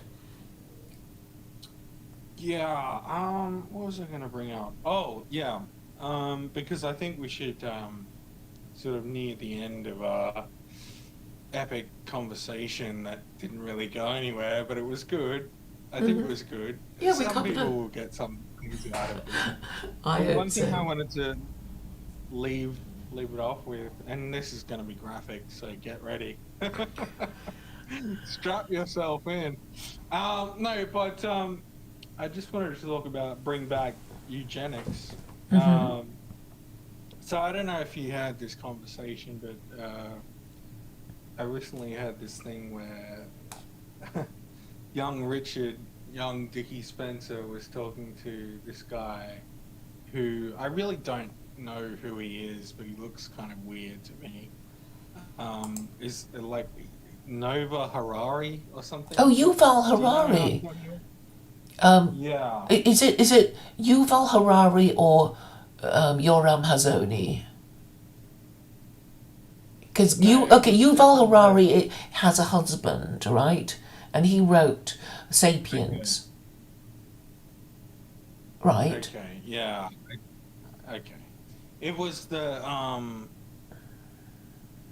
the first one you said. I was trying to think of the formal term, like was it former or, but I couldn't think. Anyway, so it was the first one you said. It was Yoram Harari. Hazoni, who wrote *The No, no, no, Virtue of no, no, no, no, Nationalism*. no, no, no. The other one. Okay. And what did he say about him? You get me? I can hear you. Hello? Hello? Hi, sorry. I think we're misinterpreting what we're saying. So he talked to Nova Harari. Is that how you say it? Well, I'm not sure which one. Yuval, maybe. Noah Yuval Yeah, Harari. Yuval. Yeah, Yes. yeah, yeah, yeah. Yes. He looks. He has a really creepy smile. Mm-hmm. Anyway, Yes. so Yuval is like a big advocate for like these new tech solutions, like a bit like your friend what's his name again? The what's the polite term? The queer? Is Oh, that? I Vincent. don't know. Okay. Yeah, yeah. Like CRISPR. Yeah, you've heard of CRISPR. These gene editing Mm-hmm. technology Transhumanism and and that kind of thing, yeah. artificial births and uh, what's the one that's currently in practice? It's artificial insemination or something. Artificial, Uh, yeah. IVF, IVF, I Mm-hmm. think it is. Mm-hmm. Yeah. So anyway, Richard was just saying like basically the conversation came down to the point where Richard was saying that, you know, why is any technology um, eugenic, right? And Yuval was arguing that, oh well, we can select for certain genes, like we can select for more beautiful traits or more physically capable, like muscle power and oxygen and heart mass and blue eyes and blah blah blah, right? All of this stuff, right? Mm-hmm. Um, and then Richard described this kind of, well, the act of reproduction, which is basically, he was talking about when the male sperm are traveling towards the egg. They basically go through an intense trial of selection, right? Mm-hmm. The female immune system literally kills thousands of them. Thousands. Mm-hmm. Um, and they have to have a certain strength and a certain capability and a certain even like motivation, because some of them just cruise off into nowhere. Some of them just bury themselves in the uterus wall for no reason at all, right? And science can't really explain any of this, at least, logically, right? They may come up with theories and so on.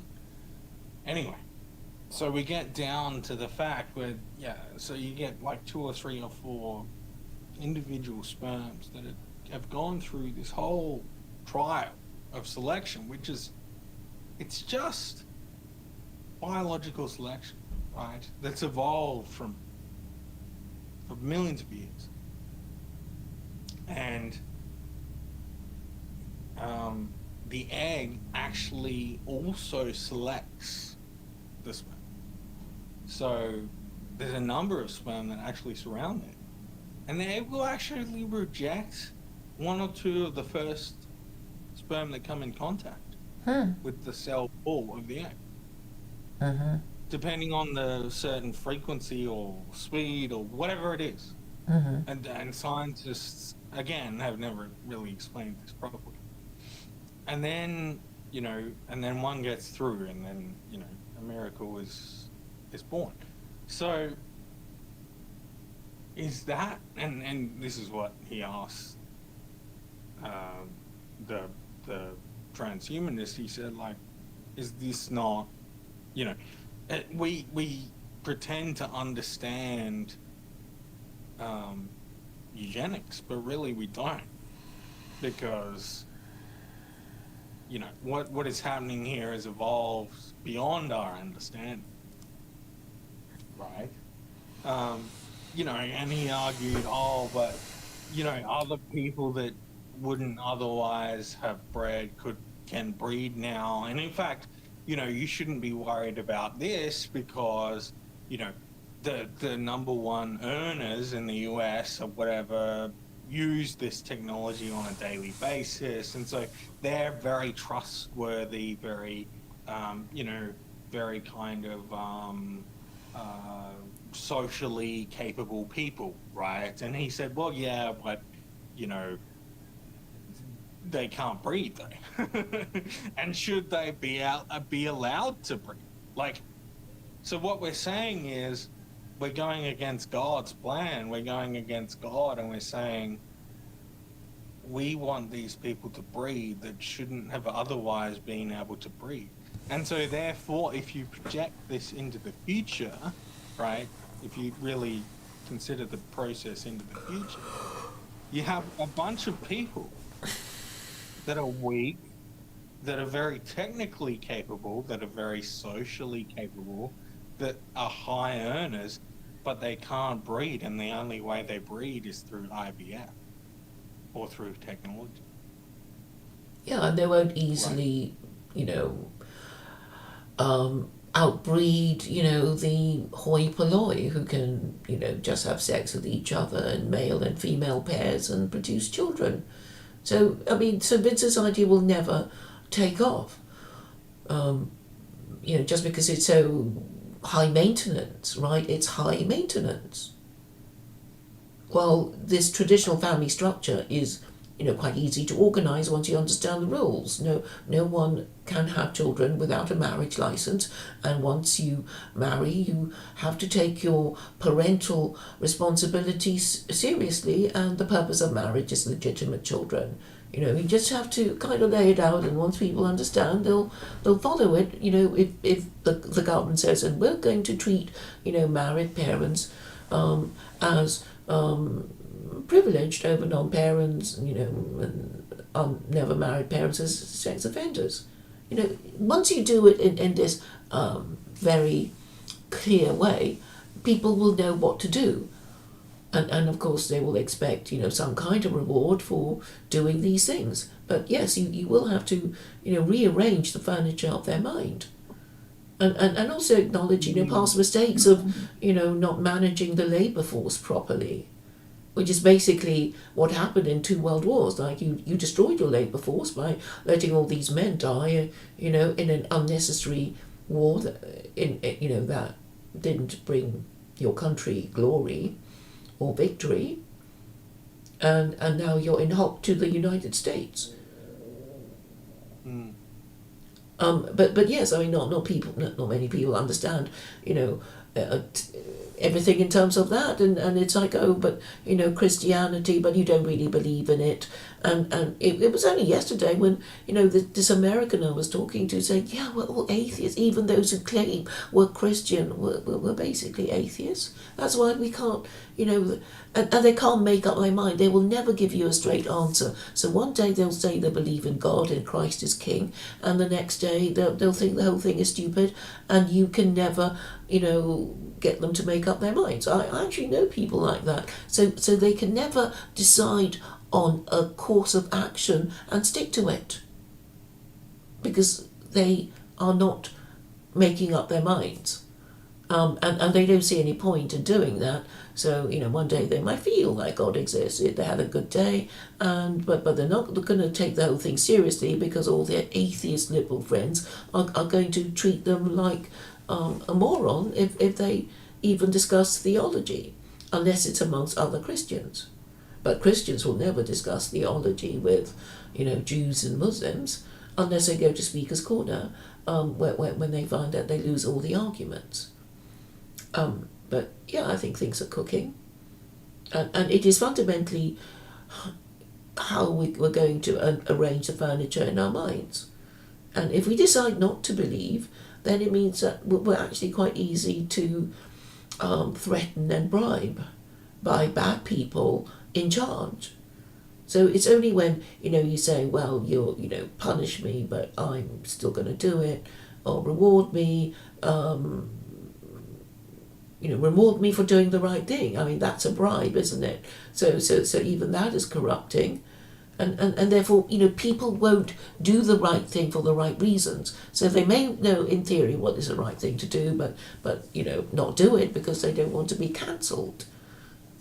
So, but you can kind of funnel people into, believing in God by saying, well, only, really, the people who really believe are the ones to be trusted, but there will be lots of people claiming to be Christian or Muslim or whatever religion, but not believe. They only want to claim to be members of that religion in order to enjoy the group benefits. But then you can call them hypocrites. You can observe their observe them to see if their actions match their words. I mean, it's not that hard. It's all been done in all these novels that I've read, these Victorian novels, talking about, the characters of the people in Jane Austen's, novels. And self-deception. Yes, self-deception is a subject that Jane Austen, likes to talk about. It's like, oh, this silly woman thought all kinds of silly things because she was in love, or she was, in love with her emotions, and, and she chose the wrong man, and, whatever. Have you read any Emily Bronte?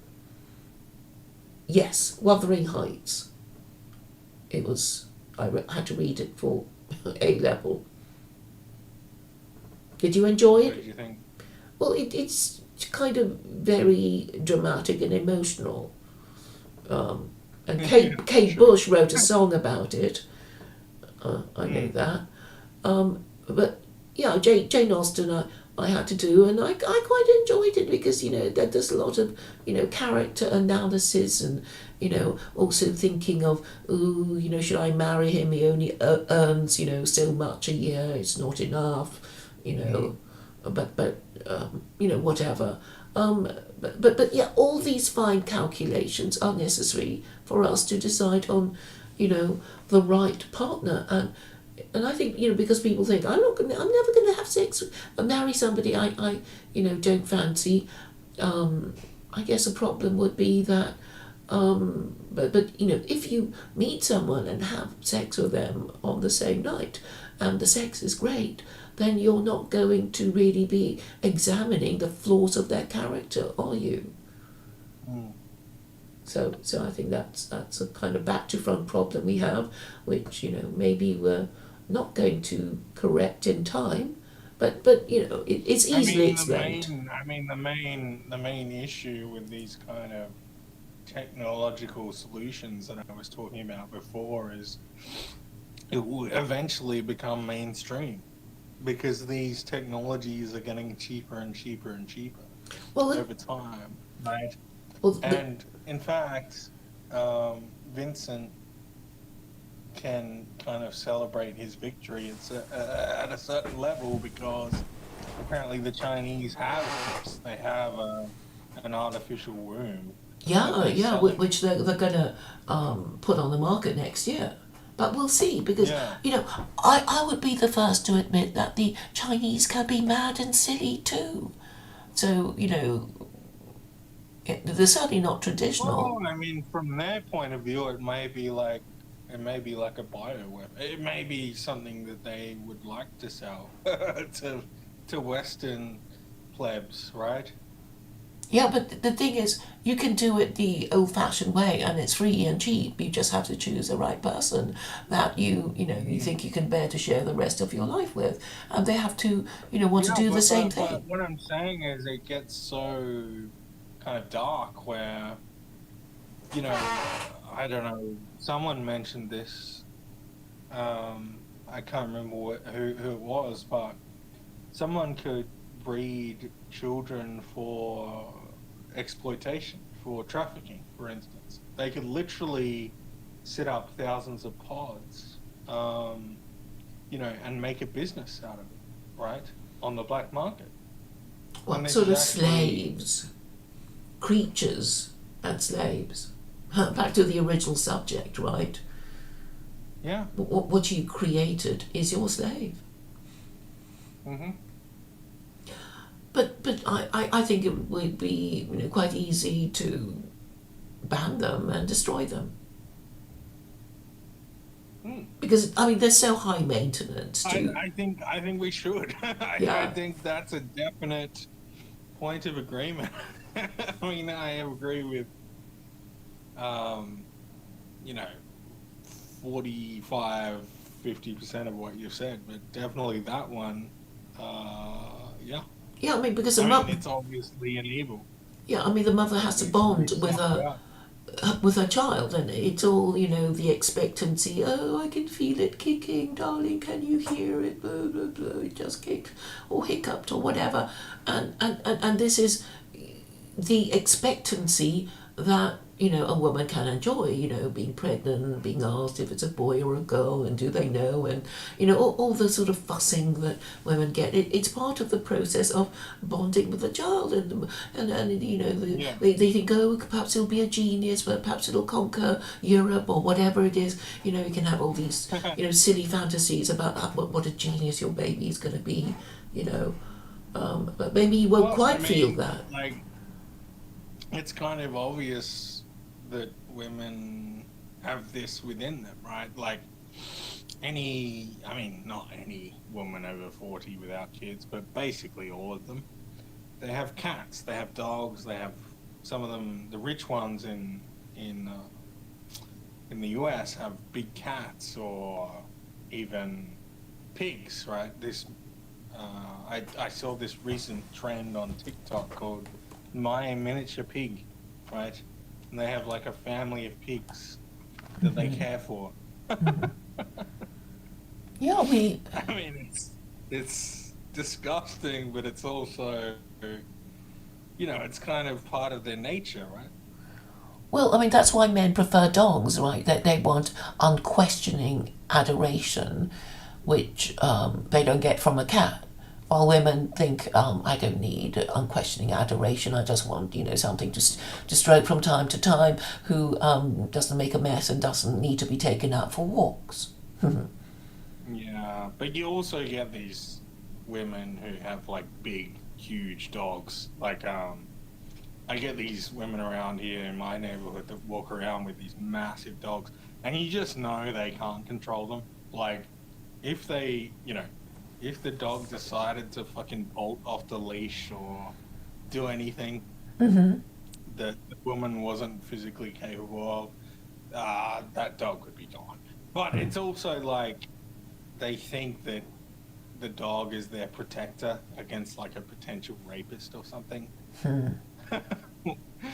Which is also hilarious because like if that scenario happened, like I don't know, there would be a way around it. Do you know what I mean? But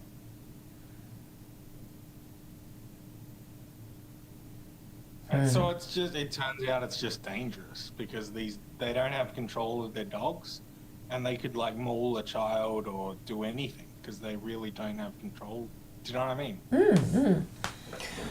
Yeah, I mean, I think it's sort of gone too far in the way of feminism, and I mean, I would suggest to women that now is the time to walk back on it and say, we don't want to be the one held responsible for World War III. I mean, in Europe, we have two warmongering mad women who want to continue the war in Ukraine.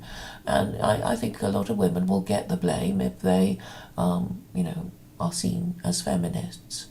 And I think now is the time to kind of, anticipate that and take avoiding action. Well, I hope so. Yeah. Is Maloney, is she still barred from you know becoming like running or whatever? Wasn't she like banned or something? Well, I thought she was what, Prime Minister of Italy, wasn't she? Oh, okay, yeah, maybe I'm thinking of someone else. Well, maybe something happened and she is no longer, but I haven't listened to the news today. But I keep hearing her being mentioned, so I guess she's on, I don't know which one you mean. Yeah, the Italian one, Maloney. Yeah. Mm. Apparently, she's descended from Mussolini. Oh, right, that must have helped. But she's a neocon, right? She might make noises against immigration, but she has to support the war in Ukraine. And Orban, who seems to be the only one who objects to it, is kind of being punished for being the only one who doesn't want to support the war in Ukraine. Yeah. I mean, the whole support for the Ukraine thing kind of annoys me because it's like, just decimate, like, just go full fuck off war and, like, carpet bomb Moscow or step the fuck out and, like, assassinate fucking Zelensky. Like, do you know what I mean? Like, I don't want to be like just the male in the room, but that's the male point of view. You either go one way or the other. You don't let millions of men just fucking die in trenches for years and years and years, with no glory, and drone warfare back and forth for fucking like arms contracts. Like, please, can we stop this shit or can we go full one way or the other? Apparently, we can't. Well, because they're all in the pay of the arms manufacturers, I guess. It's Which is why it's so important for governments to at least say they're going to govern in the national interest. And if they all agree to that, then you can say, well, how is it in the national interest to fight the war in Ukraine? So you have, some way of questioning them, right? But with nationalists, that they can't even agree that nationalism should be defined as government in the national interest because they want it to be all about them. nationalists have no power. I mean, you say these nationalists are nationalists. I think you're thinking of like Farage and characters like this, or Maloney even. Well, I'm actually thinking of Nick Griffin Like you and, said, and those that I know, but I'm saying they're not even capable of discussing it. It's like, who cares? It doesn't matter. I just have to go on about Jews and Muslims, and that's all I want to go on about. I mean, they can't have a philosophical discussion. You're right. You're right. They can't even. I mean, it's inexcusable if you've been to university. I mean, Nick Griffin actually has a law degree from Cambridge. So, but he's pandering, to the lowest common denominator, which is why it failed. It's like, you need to have a package of policies that is more than, blaming Jews and Muslims, right? You have to do more than that. You have to, I don't know, to talk about education and trade and all the other things that other people might care about, not just the lower classes who have to share their neighborhoods with immigrants, right? I mean, Or you have to do like a full Blair and just create your own secret government within the government and just do things. Well, I mean, if you're going to play the democracy game, you have to appeal to, Middle Britain, as it's called, right? You have to Yeah. appeal to the middle classes and the ordinary people who want to have children and take up mortgages and, whatnot. Not just, the people who full of, hate and fear and, can't talk about anything else and just want more, free stuff from the government.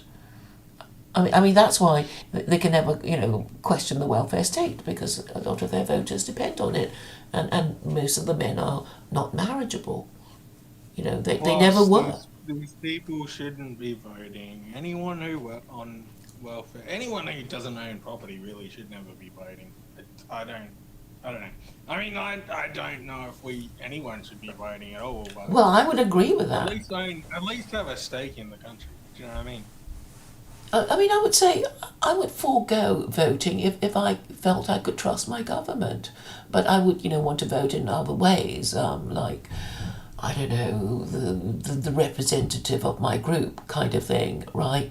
So if you're a worker, you might want to, a trade union leader or, you know, somebody to represent, small business, big business, or whatever, And that if kind you of want to do voting. democracy properly, you should probably do Switzerland and have like a canton system or whatever the fuck they have, and like you vote like on your phone or something for any law that comes up. Like, if you want to be an actual democracy, you should do that. Otherwise, what are you?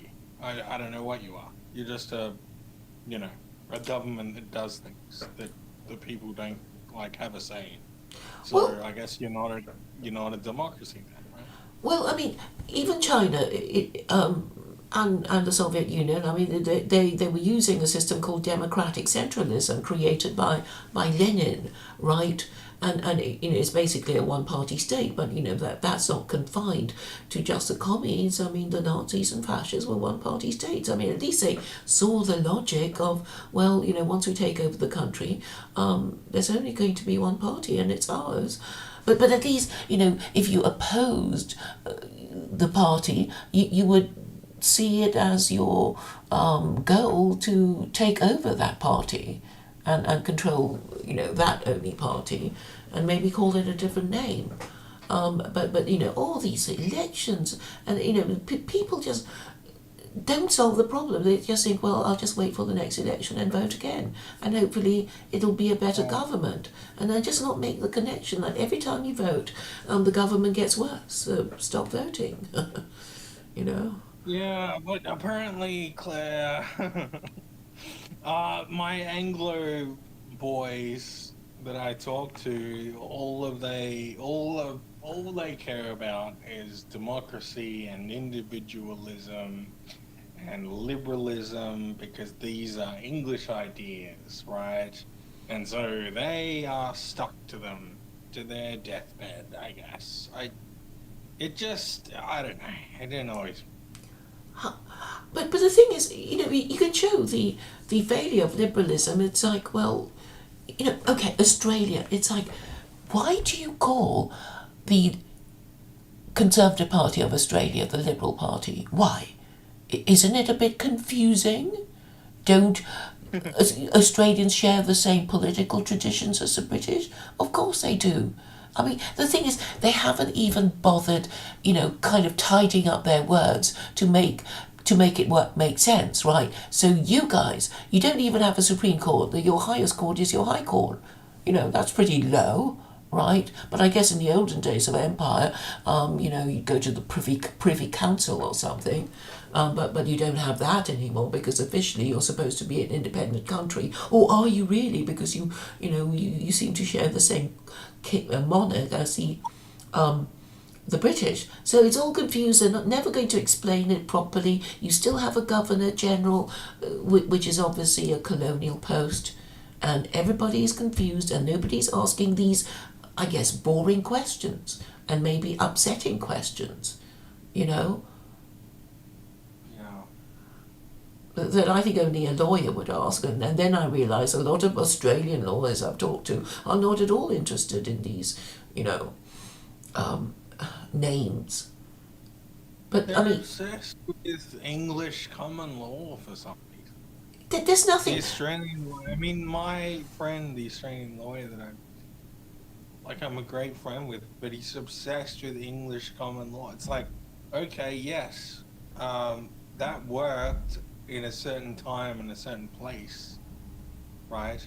But what does it have to, what value is it now? I don't know. Well, I mean, obviously the law can be an ass, right? You know, if the law is telling you to do something harmful to yourself, then it's a bad law. If it's unfair, unjust, etc. So the law is actually just okay. It's like a sword, right, or a knife. You can use it to prepare lovely food, or you can use it to stab your spouse or children. So I mean, that is the reality of it. So there's nothing special about the law. It's what the law, whether the law is moral, and whether it takes, which moral system it follows. And sadly, there is no name for the moral system Westerners are supposed to follow. They haven't even bothered to give it a proper name.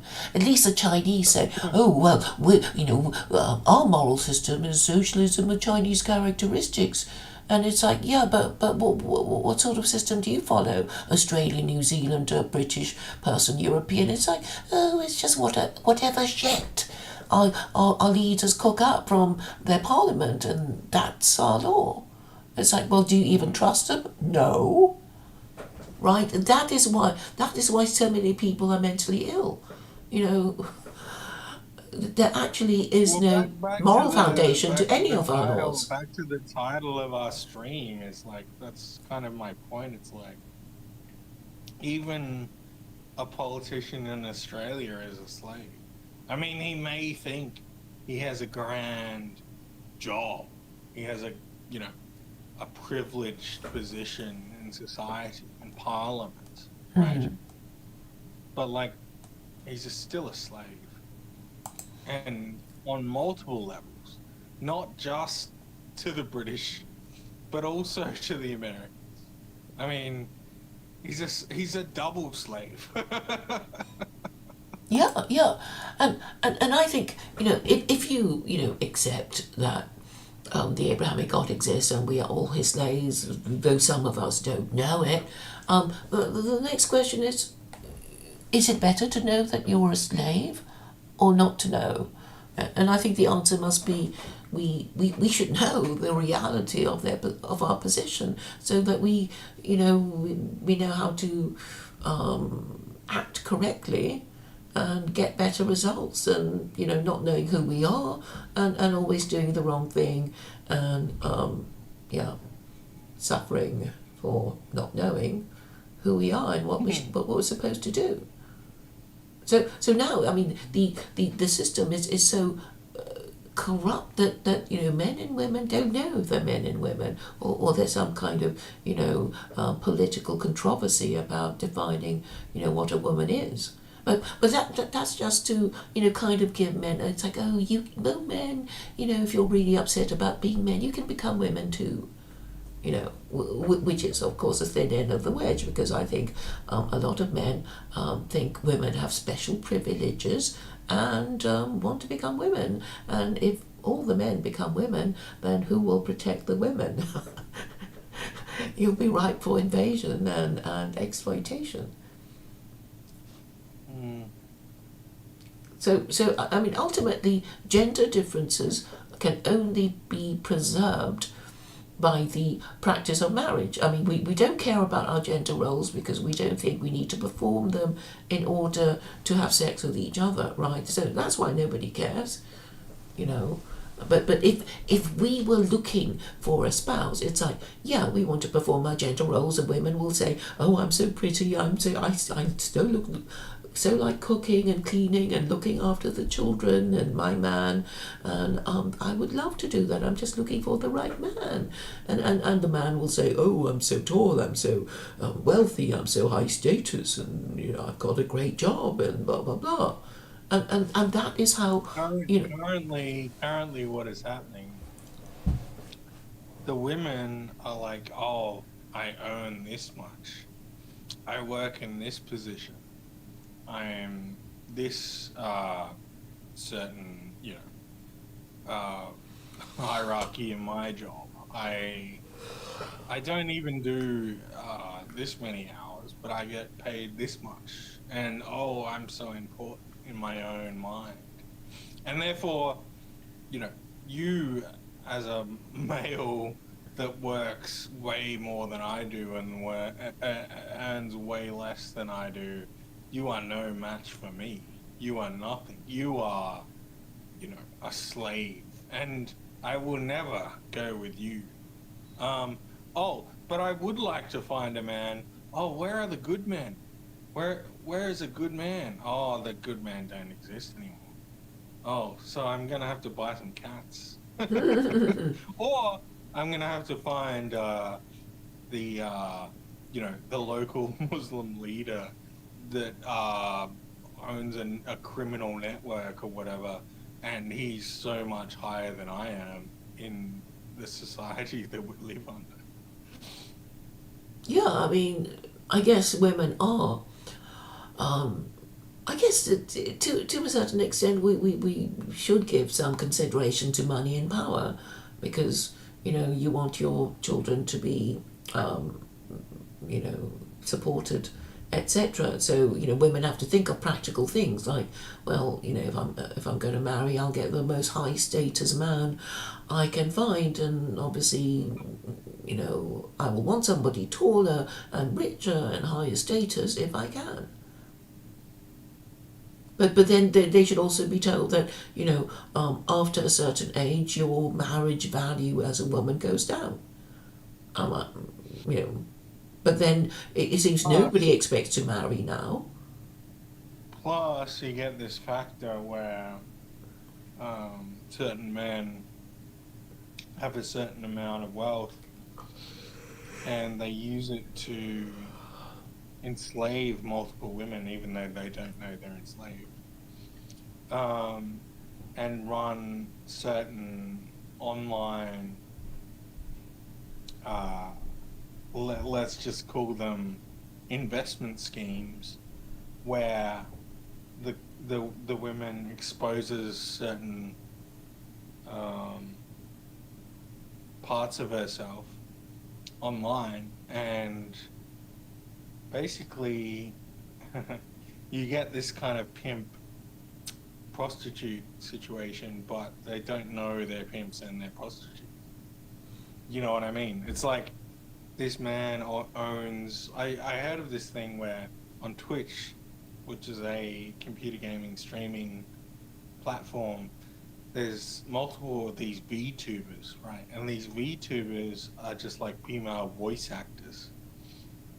And this, I don't know who owns the company, some man, but he basically just gets these women to speak into a mic, and then he animates like a little cute girl, like an anime girl on screen or whatever. Mm-hmm. And then a bunch of guys just pay like money to this like VTuber, and rinse and repeat, right?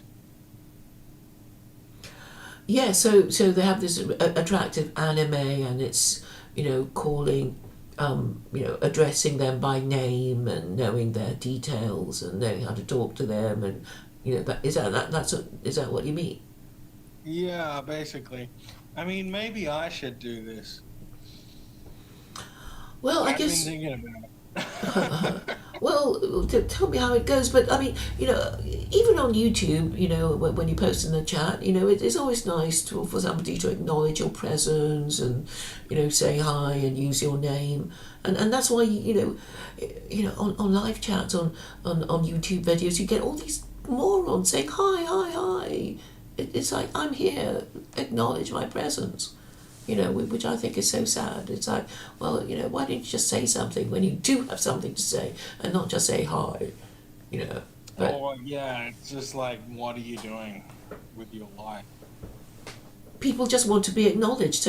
So when they hear the voice of a woman, saying their name nicely and talking to them nicely, I guess that makes their day if they don't have any female friends at all. and then I guess you can, I guess you can monetize it, but eventually it will be banned because obviously, these men, instead of actually getting a woman and marrying them and having children, they're just, wasting their lives talking to, an electronic creation, because that's enough for them. They just want to hear a female voice talking nicely to them, even though they But know it's not real. it may be eugenic because this Yes, is kind of the it's a harsh kind of cull. this is kind of the harsh truth, yeah. Because a lot of these men will never, you know, be married and or breed, and therefore like the pimp is gonna be the progenitor of the new like generation, right? Yeah, I guess it's a kind of test. Like, are you stupid enough to fall for it, even though your government is promoting it? And if you are, then you won't breed, and the problem solves itself, right? And even this UBI thing, it's also deliberate. It's like, yeah, I think I could just get by on, $1,000 a month. I can pay my rent. I can just get myself enough to eat and pay for my computer games. Who wants anything more than that? I'm happy doing that. You know, I'm sure a lot of men will say. And if they think like that and are happy doing that, it does mean they won't breed. And that's how they get rid of the useless eaters. Mm. In a kind way, of course. But yeah, they could be much swifter and more brutal about it. Well, I say bring UBI on. Hmm. Only Bring me because the cup of poison. But, only because at least I won't have to go to work. well, yes, you might be creative about it, but I think in time you will be glad of all your responsibilities because you're being a man. You're facing up to your responsibilities, and you don't like it, but you're still doing it. And yeah, and also if you didn't have any of those responsibilities, you might have drunk yourself to death. And I notice a certain sobriety in your voice on this occasion. Yeah, I mean, it's I've built up a tolerance recently, so I wouldn't, I wouldn't yeah.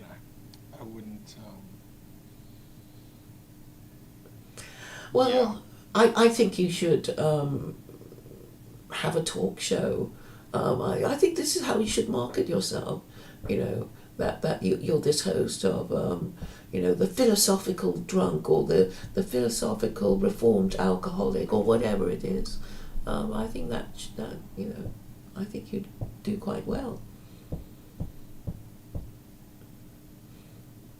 Yeah, I've been trying to set up this studio so my Catholic mates and I can talk about such things.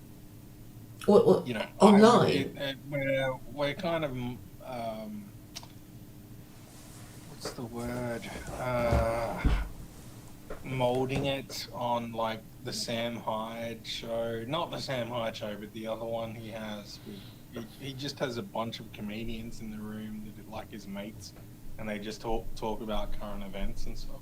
Mm-hmm. Yeah, and I'm thinking of doing that. Except like I'll be the resident pagan and against like three Catholics. Um, but Who's running the yeah, show, him or it's an you? idea that I'm working on. Yeah, I mean, the thing is, you could all have your YouTube channels, and then you just take turns hosting it, right? So nobody gets to dominate. Well, at first, anyway. Because I mean, this is how YouTube is supposed to work, right? You have a channel, and then we kind of have a community of YouTubers, and and maybe spread it out if people like it, and then they'll be talking about us or whatever you're talking about, and then more people, that's a that's how an idea goes right viral, I suppose. Yeah. And you just got to Anyway, do it. yeah. Anyway, great convo. I'm gonna have to love you and leave you. All right. I'll talk to you next time. Thanks for the It's convo. all right. Take care. Enjoy the rest of. Oh, it's Monday for you now, probably. Yeah. It'll be fun. Okay. Thank you for All right, see coming. ya.